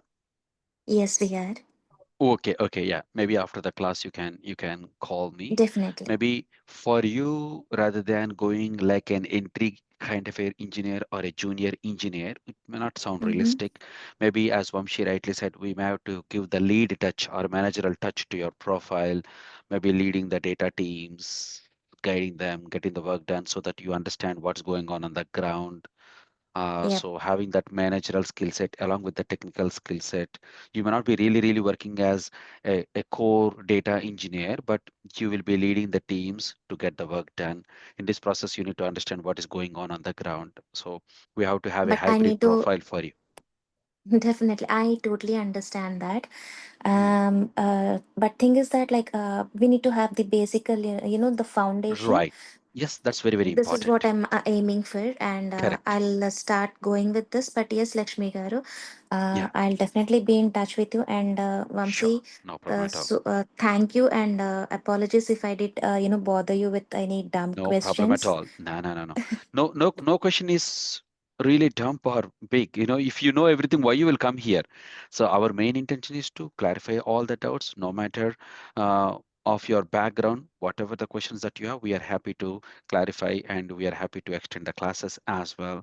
If you need any extended support, definitely. And you can also ask in the WhatsApp group, no problem at all. Okay. Happy Yep. learning, Uma. We'll move on. Yep. Hi, Thank you, sir. Mohammed. Thank you very much. Hi, Mohammed. You can unmute and ask, sir. Mohammed, are you from USA? Hey, Mohammed, can you please unmute? You raise your hand. You can unmute and ask. Not very sure if it you accidentally raised, but we can see you raised your hand. All right. While we are waiting, anyone, any other questions? It's a very good opportunity for all of you ask any questions, whatever the questions that you have. Jignesh, Question like, yeah. yes. So just wanted to like just understand. I asked already that question, but mainly like basic prerequisite for this course, right? Like for example, understanding like some basic formula for DAX, like for example DAX, the Yeah, formula yeah, based yeah. or data type, like just as a basic, so that we can do some Very, homework from very our, basic. and You will be then given the notes as well, Jignesh. uh In the yeah, you will be given the notes, reading notes, materials. You will be given the hands-on assignments as well to all of you. yeah. Yeah, and like I understood that, like, Vamsi mentioned that it's, you don't Yeah. need to do any advanced things, but just to enhance those fast learning during the Yeah. each session. Hmm. I was thinking that whether that one plus all the data source type like JSON and all those type of things, what are the actual like for example normal text txt file or table in the excel or table in the sql database, etc. That is Mm-hmm. like normal, you can understand, but .json and all those stuff is out of my radar so far. So You're right. Mm-hmm. yeah, so just to understand like where they're coming from and which kind of system they are getting coming from. So just out of curiosity, probably it might not be required in terms of that ETL process and all those stuff during data engineering side, but just out of curiosity as well, that I think we'll be having a bigger picture from our mind, or you can say Yeah, that for yeah, everything. So you can ask the questions during the live class, like how you're asking today. On the daily basis, you are going to ask. You can ask in the WhatsApp group. And to be honest, if there is any very small things where you may not be getting enough time, you can do the Google research and then try to learn as well because you're from a different background. If I were you, I will be doing that same thing. So all of us, especially from a different background, we need to have more of a curiosity, research mindset, and have that passion because we decided that we want to take up this role to achieve that goal. We need to build that confidence. We need to have clarification on each and every small thing. Nowadays, we have the Chat GPT or Google to ask for small activities. Hey, this is what I understood from the internet, and this is what my understanding. Like Uma is saying, hey, can I? This is my understanding, and she is clarifying. This is in real time. Also, we do. So you're most welcome to ask questions. Have a little bit of a groundwork at your end, ask questions in the live class. Okay, Jignesh. thank you, Lakshmi. All right, moving on. Thank you. So Smith is asking, Vamshi, would you like to answer, please? Yes, of course. We'll be providing lot of assignments and again exercises. So for your hands-on, I'll give you a lot of exercises here. And of course, this Yes, is Smith. completely project-related kind of thing. So you will be also working on the real-world projects. I'll also give you the real-world data sets and I'll make you to work on that. And just for your information, team, look at this one. This is June 2025. June 2025. It's already ongoing one. So you see day one, day two, day three, all this there, and then a real time of 1 minute. Real time projects. Double click. So you see the data migration project. So Vamshi structured this project a few months back. And if you see, for example, in the Seek that got posted 3 days back in Australia market, just now I'm seeing. So 3 days back. So there we are seeking for data engineers for contract role focusing on data migration project. Look at that. And they're asking for data factory, PySpark, Azure data storage, and you can see all these things being covered. This is the uh, where is this? Oops. Oh, sorry, I went this one. So this is the real-time data migration, and then data flow, PySpark, everything is being covered. Databricks. Okay. Any further questions? 1 minute. Many Azure data engineers will require years of experience. How you will help us with the job preparation? Our training is good enough for you to confidently apply for the senior data engineer role, Akhilesh. So with respect to experience, if you don't have, we have to tweak or we have to play around. I can guide you in person one-to-one based on your situation and background. Maybe better not to discuss openly on the recording, but definitely offline. We can have offline conversations, discussions, and guide you. Okay. All right. I have one doubt, Maybe. Vamshi. Lakshmi, I have Just 1 minute, Mohammed. Radhika, please go ahead, Radhika. Vamshi and Lakshmi. I have one quick question. Yep. Every time when we go for an interview, when for these concepts, they will ask like, what are the challenges you have faced in real-time projects, right? So every section of this chapters or like every chapters which you're going to cover, can you also please cover the challenges that one can face in the real time projects, so that it'll we when we prepare for the interviews, it'll be more realistic rather than more of a theory one. Real time challenges that could happen in each stage of the course. Yes, sure, definitely, Radhika. We have this session. So after the end of the course, so as I told you, we'll be having separate sessions on interview prep here. So what you need to answer, how you need to, answer their questions here. Okay, so how you can focus them. So we'll discuss all these things here. I also tell you like optimization steps or challenges that you will be facing in the project or different other kind of questions as well. So we'll discuss all these things in the interview prep kind of sessions. Oh, okay, okay. No, not at like every stage of it, or is it'll be like only covered at the last, or as one session? No, Every see, stage will while be see, difficult. Sorry, go ahead, Vamshi. Yeah. yeah, I'm sorry, sir. So while see, every stage also will be discussing what are the challenges or what kind of errors or something. So will be propping up at this kind of stage. I'll be teaching you. Then Oh, okay. finally, so what are the optimization things that you need to set up or that you need to go with? I mean, so that your pipeline will be successful and again it will be deployed in the target systems in a correct way. So we'll also discuss all these things here. That's awesome. That is something really I'm looking for. So thank you so much, Vamshi. And it was a very good intro which you gave. In 1 hour, it is hard to cover the entire thing, but we it Yes, was yes, a of very good course. intro. Thank you. Yeah. Right. Thank you. Yeah. Thank Neo. you Hi, anyways. Neo. Hi, Neonix. Hi. hi. Yes, my question is, following from radical question, uh, and the question that I think somebody asked, Sosmith, talking about how many years can we apply for as a data engineer to complete this role. My question is stemming from there.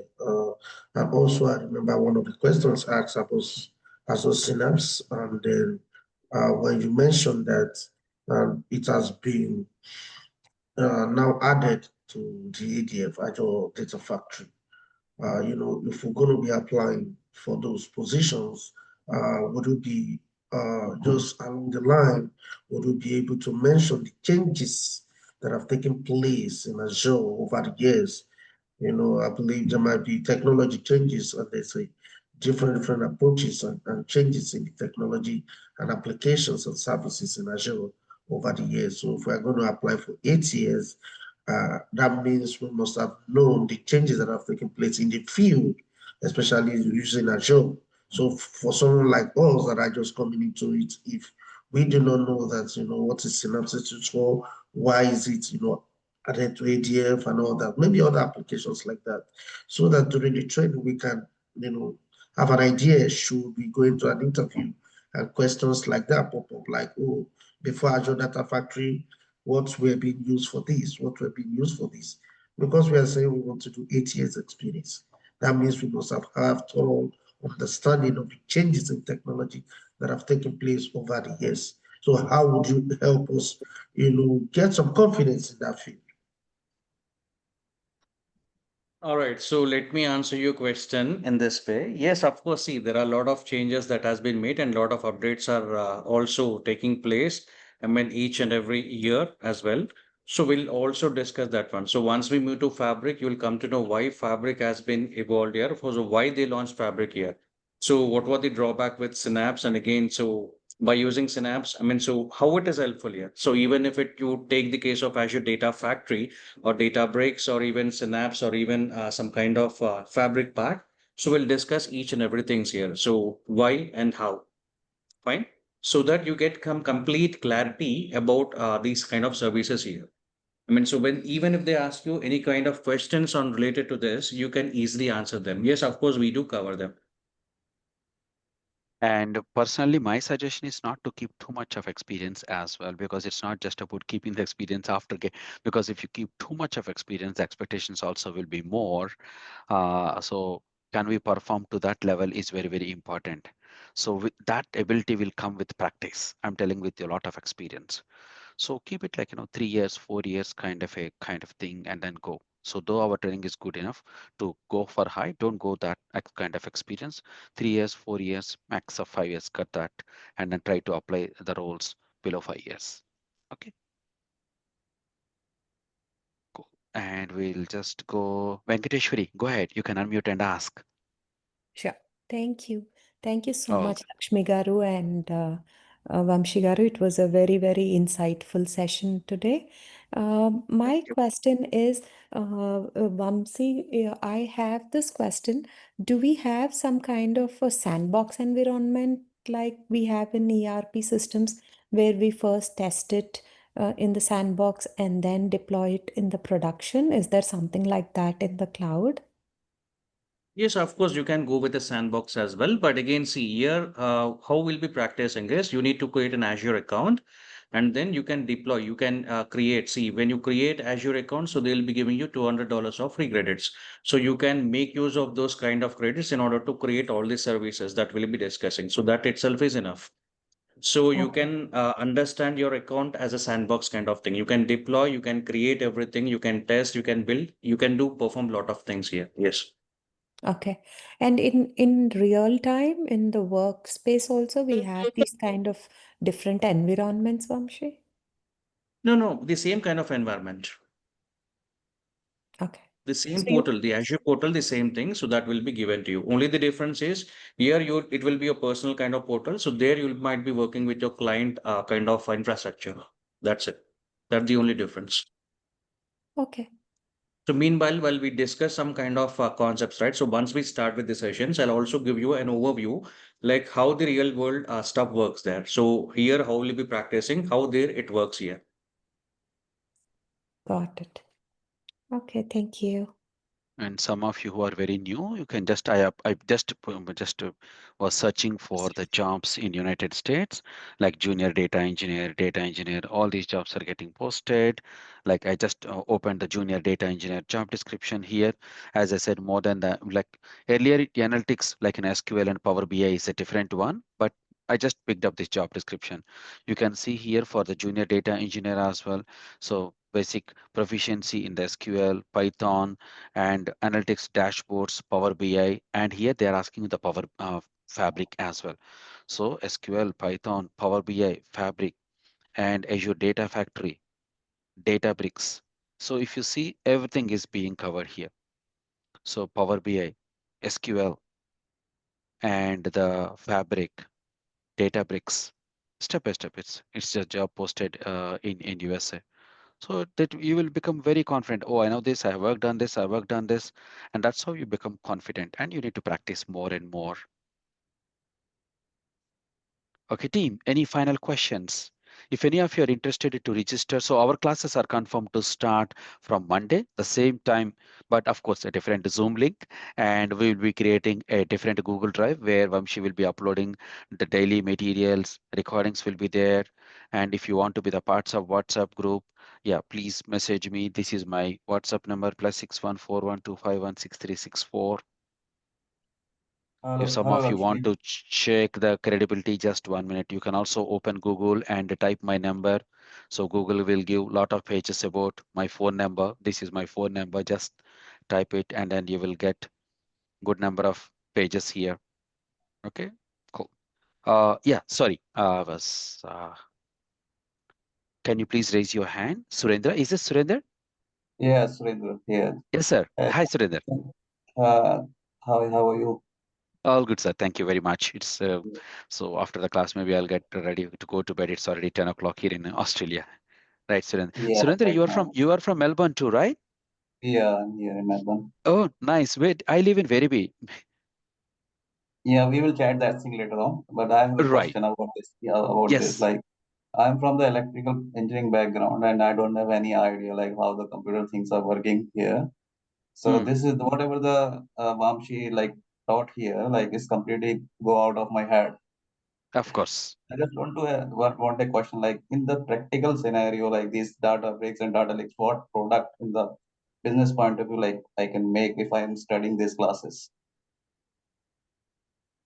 So you want to understand, like, no, I didn't get your question clearly, Surendra.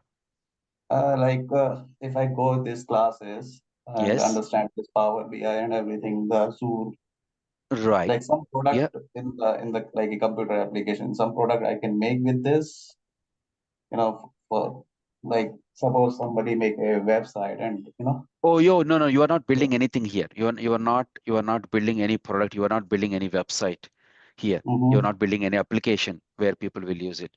Your role is more of an engineer, where you are going to have the big data, as Vamshi explained. You pull the data, clean the data, load the data, send it to the different departments, like I was giving some basic lemon example in the other class. So your data engineer role is more like a plumber. So you have the water in the water storage, and then you have to send maybe the wastewater to the toilet and good water to the kitchen and the other areas.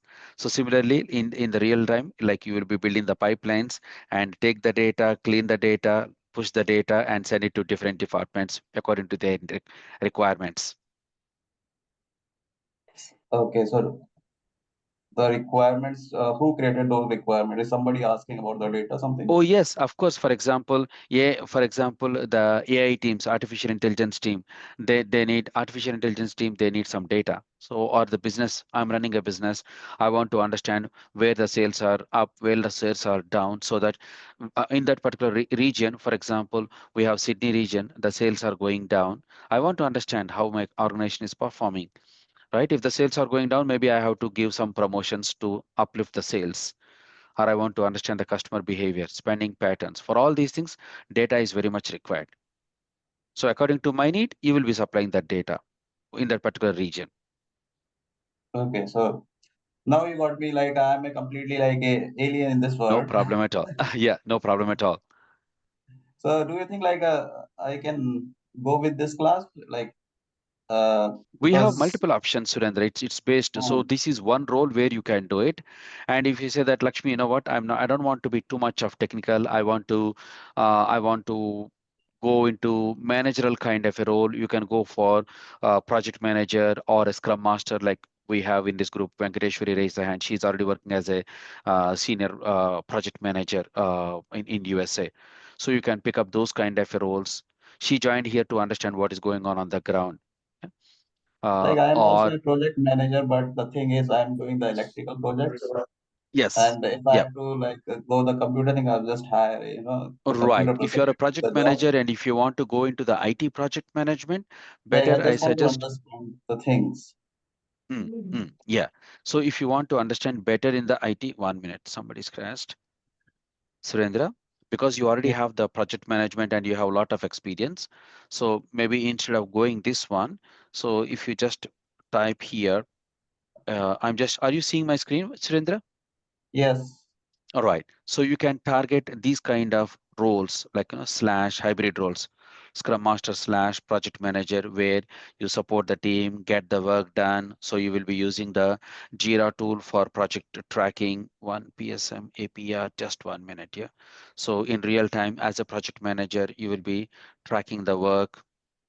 This is how the real time tracking tool looks like. This is a Jira tool. So all the requirements will come here. From that requirement, you will be having a dedicated team working for you. They will pick up the work, they will pull the work. So your job is to more of track the work and get the work done, manage the dependencies.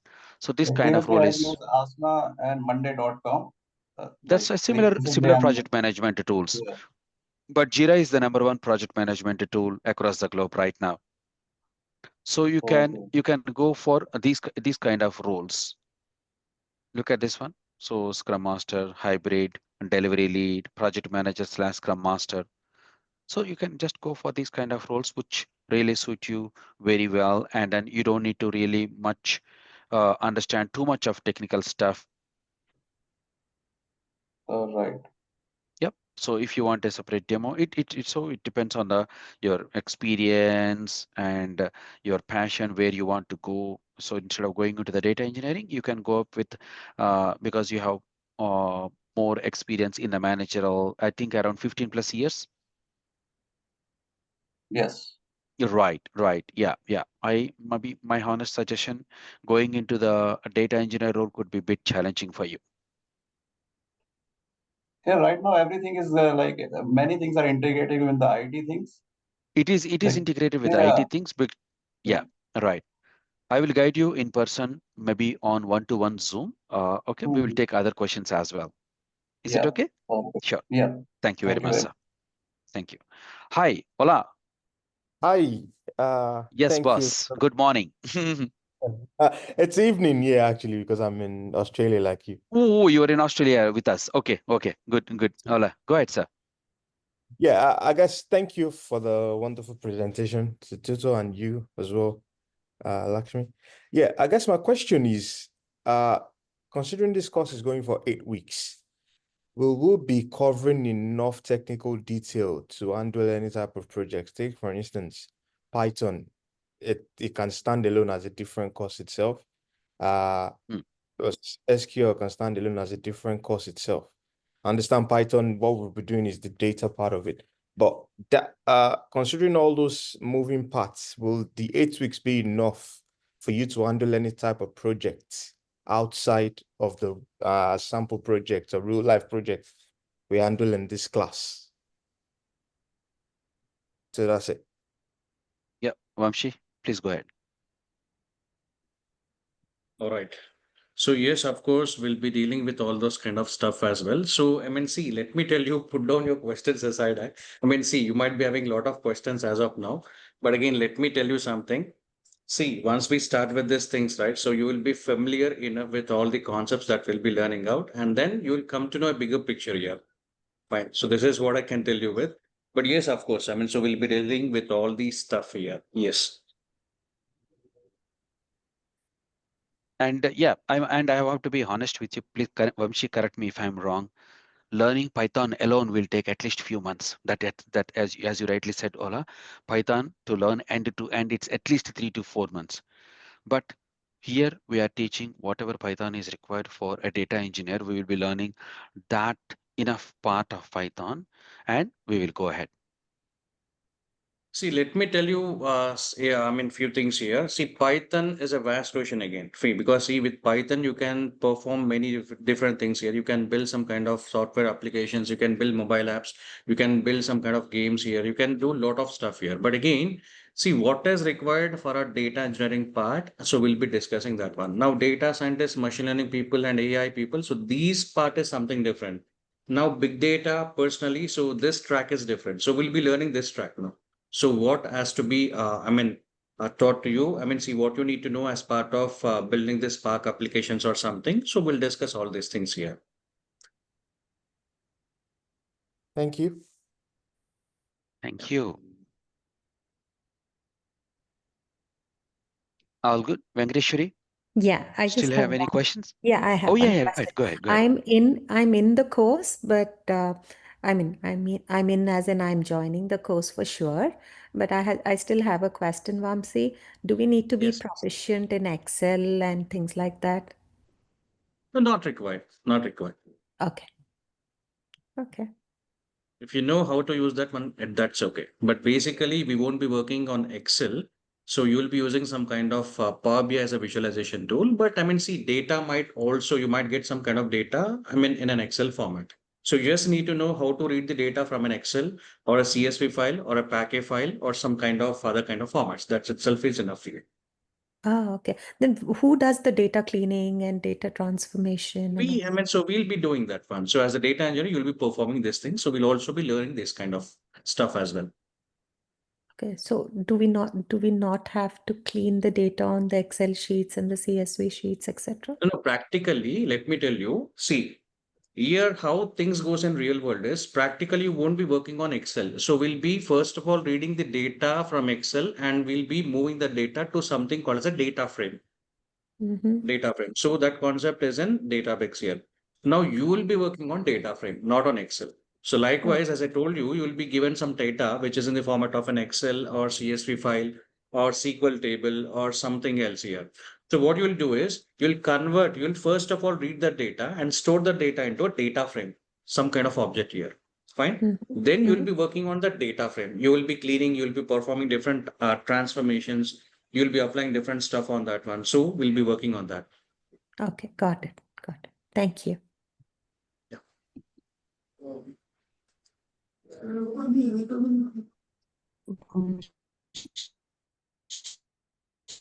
Mohammed? Yeah, hi Vamshi. Hi Lakshmi. Yes, sir. Hi. Yeah. Vamshi, I just have one question for me. Are we going to cover Azure admin in this course? No, Azure admin is not related to this course here. So this is completely about data engineering. So admin part is not required. No, even in real world as well. So you won't be given those kind of activities here.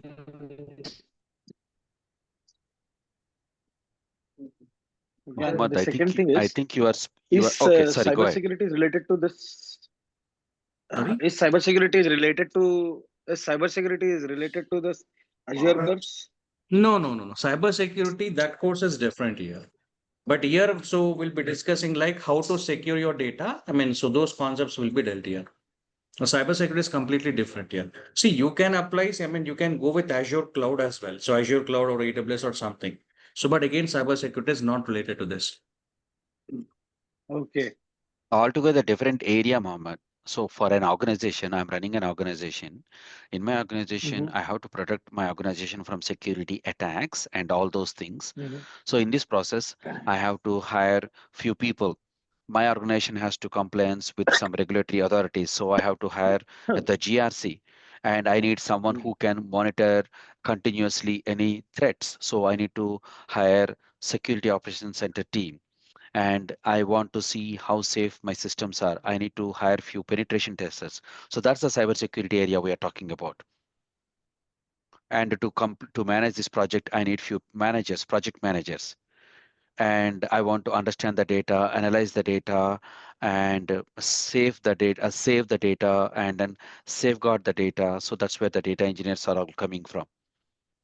And if you want to link the cybersecurity and this particular data, so for example, securing the data, that comes under the data security. Okay, so that's one part. The way you are seeing that, how you are going to keep the data secure. The cybersecurity principle says that data in rest or data in transit must be safe. So we have to encrypt the data, and we have to use multi-factor authentication. That's called comes under the cybersecurity space, but not here. But both are two different areas. Okay. I have a question here. Oh my, go ahead. Thing is that for this course purpose, are we supposed to create an Azure account and download any any software kind of, or maybe keep our systems ready for SQL kind of anything like that, SQL and all to No, support? not required. See, Azure account itself is required, so you don't need to download any kind of software. But again, then I'll also instruct you from when you need to download. And again, so I mean, because it comes up with only 1 month of free trial, I'll instruct you Um, when you need to do that one. But apart from that, no need to download any kind of software. And I do have one more question, Vamsi, because the other time, I think Lakshmi, a consultant from US, she was asking you just said that it's if you are able to read, the files, the Excel and CSV and all those stuff, that should be more than enough. But what if I'm unable to read those? Will you be able to guide that, as a basic step? Yes, of course. Yes. Yes. Thank you. All good. Any final questions, team, before we close the call? It's like 1 hour, 30 minutes. Radhika, we, did we answer your question? You still Yeah, have? yeah. Question is answered. All good. Okay. Yeah, all good. Let's Okay, thank you. All right, team. Thank you for your wonderful I have one participation. Hope. question. Am I audible? Oh, yeah. Tushar, go ahead, sir. Yeah. So, what will be the minimum experience for the senior Azure data engineer? Sorry, I didn't get your question correctly. Minimum experience for? So the senior Azure data engineer. Oh, senior. Oh, it depends. Vamshi, can you please, like, I think Yeah, please. 5 Okay, so years, let me 6 answer years? you. Yes, see, senior roles, I mean, so start from more than 5+ years. So our training, so will give you knowledge up to 8+ years kind of experience, 8 years. But I do not suggest putting more than 5 years, because if it is completely new to you, so I would recommend you to just go with 3 or 4 years kind of experience. That's it. That's it. That's Okay, and what will be the after like senior? Like, is it like the architect or Yeah, see, what once will you what have will enough the next experience, role? right? So once you know this platform well, right, you can move to architecture level kind of roles as well. Yes. Yeah, you can go to that role. I think Vamshi, we also can go Okay. to the artificial intelligence and machine learning roles, AI/ML, that is evolving, and this could be a strong platform to get into those roles as well in down the line. Okay, Right. got it. Yeah, Neo is asking, do you have Azure Cloud Engineer? It's not the data engineer, it's just only the Azure Cloud, Neo. Can you please clarify? Are you Neo? No, Yes, let me answer this. Yeah, please go on. Yeah. yeah, I feel, with the Azure Cloud Data Engineer, Azure is a cloud that has so many services. And then in the cloud data engineering, we specify in some of the services that are related and needed in the data engineering role. And like in the, I'm just asking outside this training, do you have another training for Azure Cloud Engineer where people learn about Kubernetes and all that in Azure? So that, if someone So wants to learn the data engineering and then also maybe want to enroll in the cloud engineering later on and all that, if your So organization if you also want doing to that do the training. Kubernetes, Terraform, and all the things, we have a separate training program. There is also going on. That comes under the DevOps and the Azure DevOps. So this is again an 11 weeks training program where you are going to completely understand the cloud computing, virtualization. We are talking about the infrastructure, the cloud infrastructure. So the build tools, the Azure DevOps, CI/CD pipelines, and everything. So you're going to understand the Docker, Terraform, and as you asked, the Kubernetes architecture and the generative that AI, Ansible, all this stuff is being covered. So this is completely on the Azure cloud.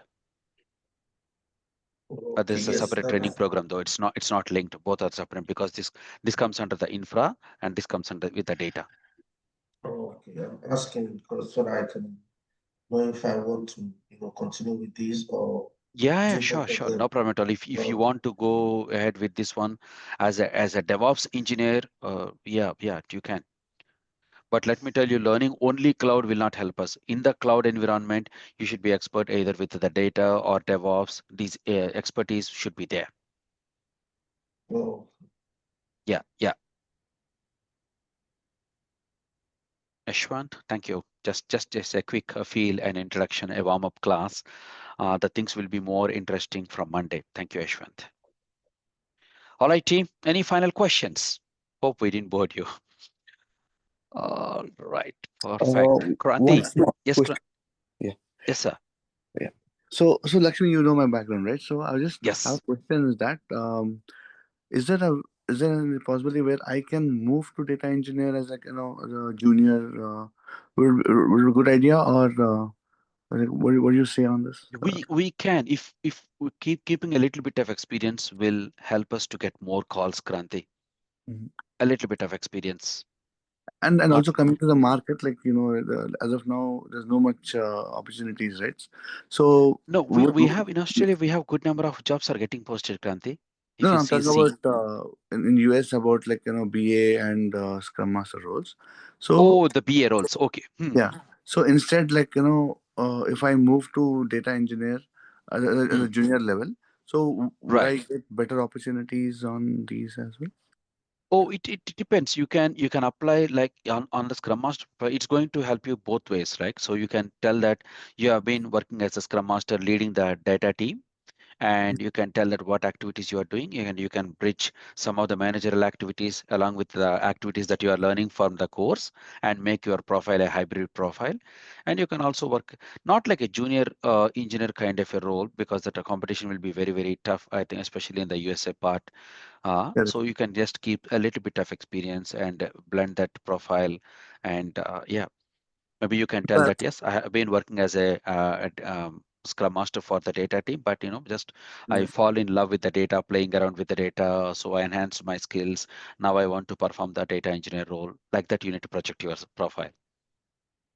Got it. Got it. So it'll make Okay. my profile stronger and Exactly. Yeah. yeah. Even if you apply for the next Scrum Master role, only Mhm. the leadership role or project manager role, you have the technical expertise like Azure, cloud, the latest Fabric, all these things on your CV, which gives a lot of weightage.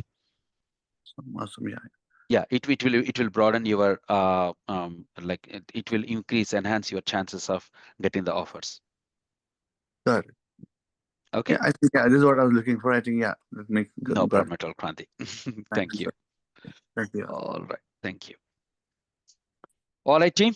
Thank you very much for your. First of all, I want to thank Vamshi for pushing his time and then coming here. And then it's a great demo, Vamshi. Thank you very much. Thank you, And sir. Thank you, things will everyone, be guys. much more interesting from Monday. So please take your time. If you have any questions, please reach me. We have full support. You can don't worry about the payments. We need money to run the business, but we are not really after the money. So a lot of people, my old students, you can ask, they will tell. You can pay it in installments. So don't worry about the financial stuff. We want to empower as many people as possible across the globe to get into the job. So with that intention, good intention, we are running this training programs. And that is also the one of the reason where students are coming from all parts of the world. And most of my students comes heavily recommended by our uh, previous experience. Okay, team. And I wish you a great weekend. So please process your information. Do not hesitate to call me. I work on Saturday, Sunday, 16 to 17 hours a day. Every day I work. So please feel free to call me. We are happy to support, clarify all your questions. Then you can start your data journey from Monday. Okay, team. Thank you once again. Bye-bye. Thank you. Thank you Stopping so the much. recording. Thank you, Thank Vamsi, Garu, and you. Lakshmi. Happy weekend, Thank everyone. you. You too.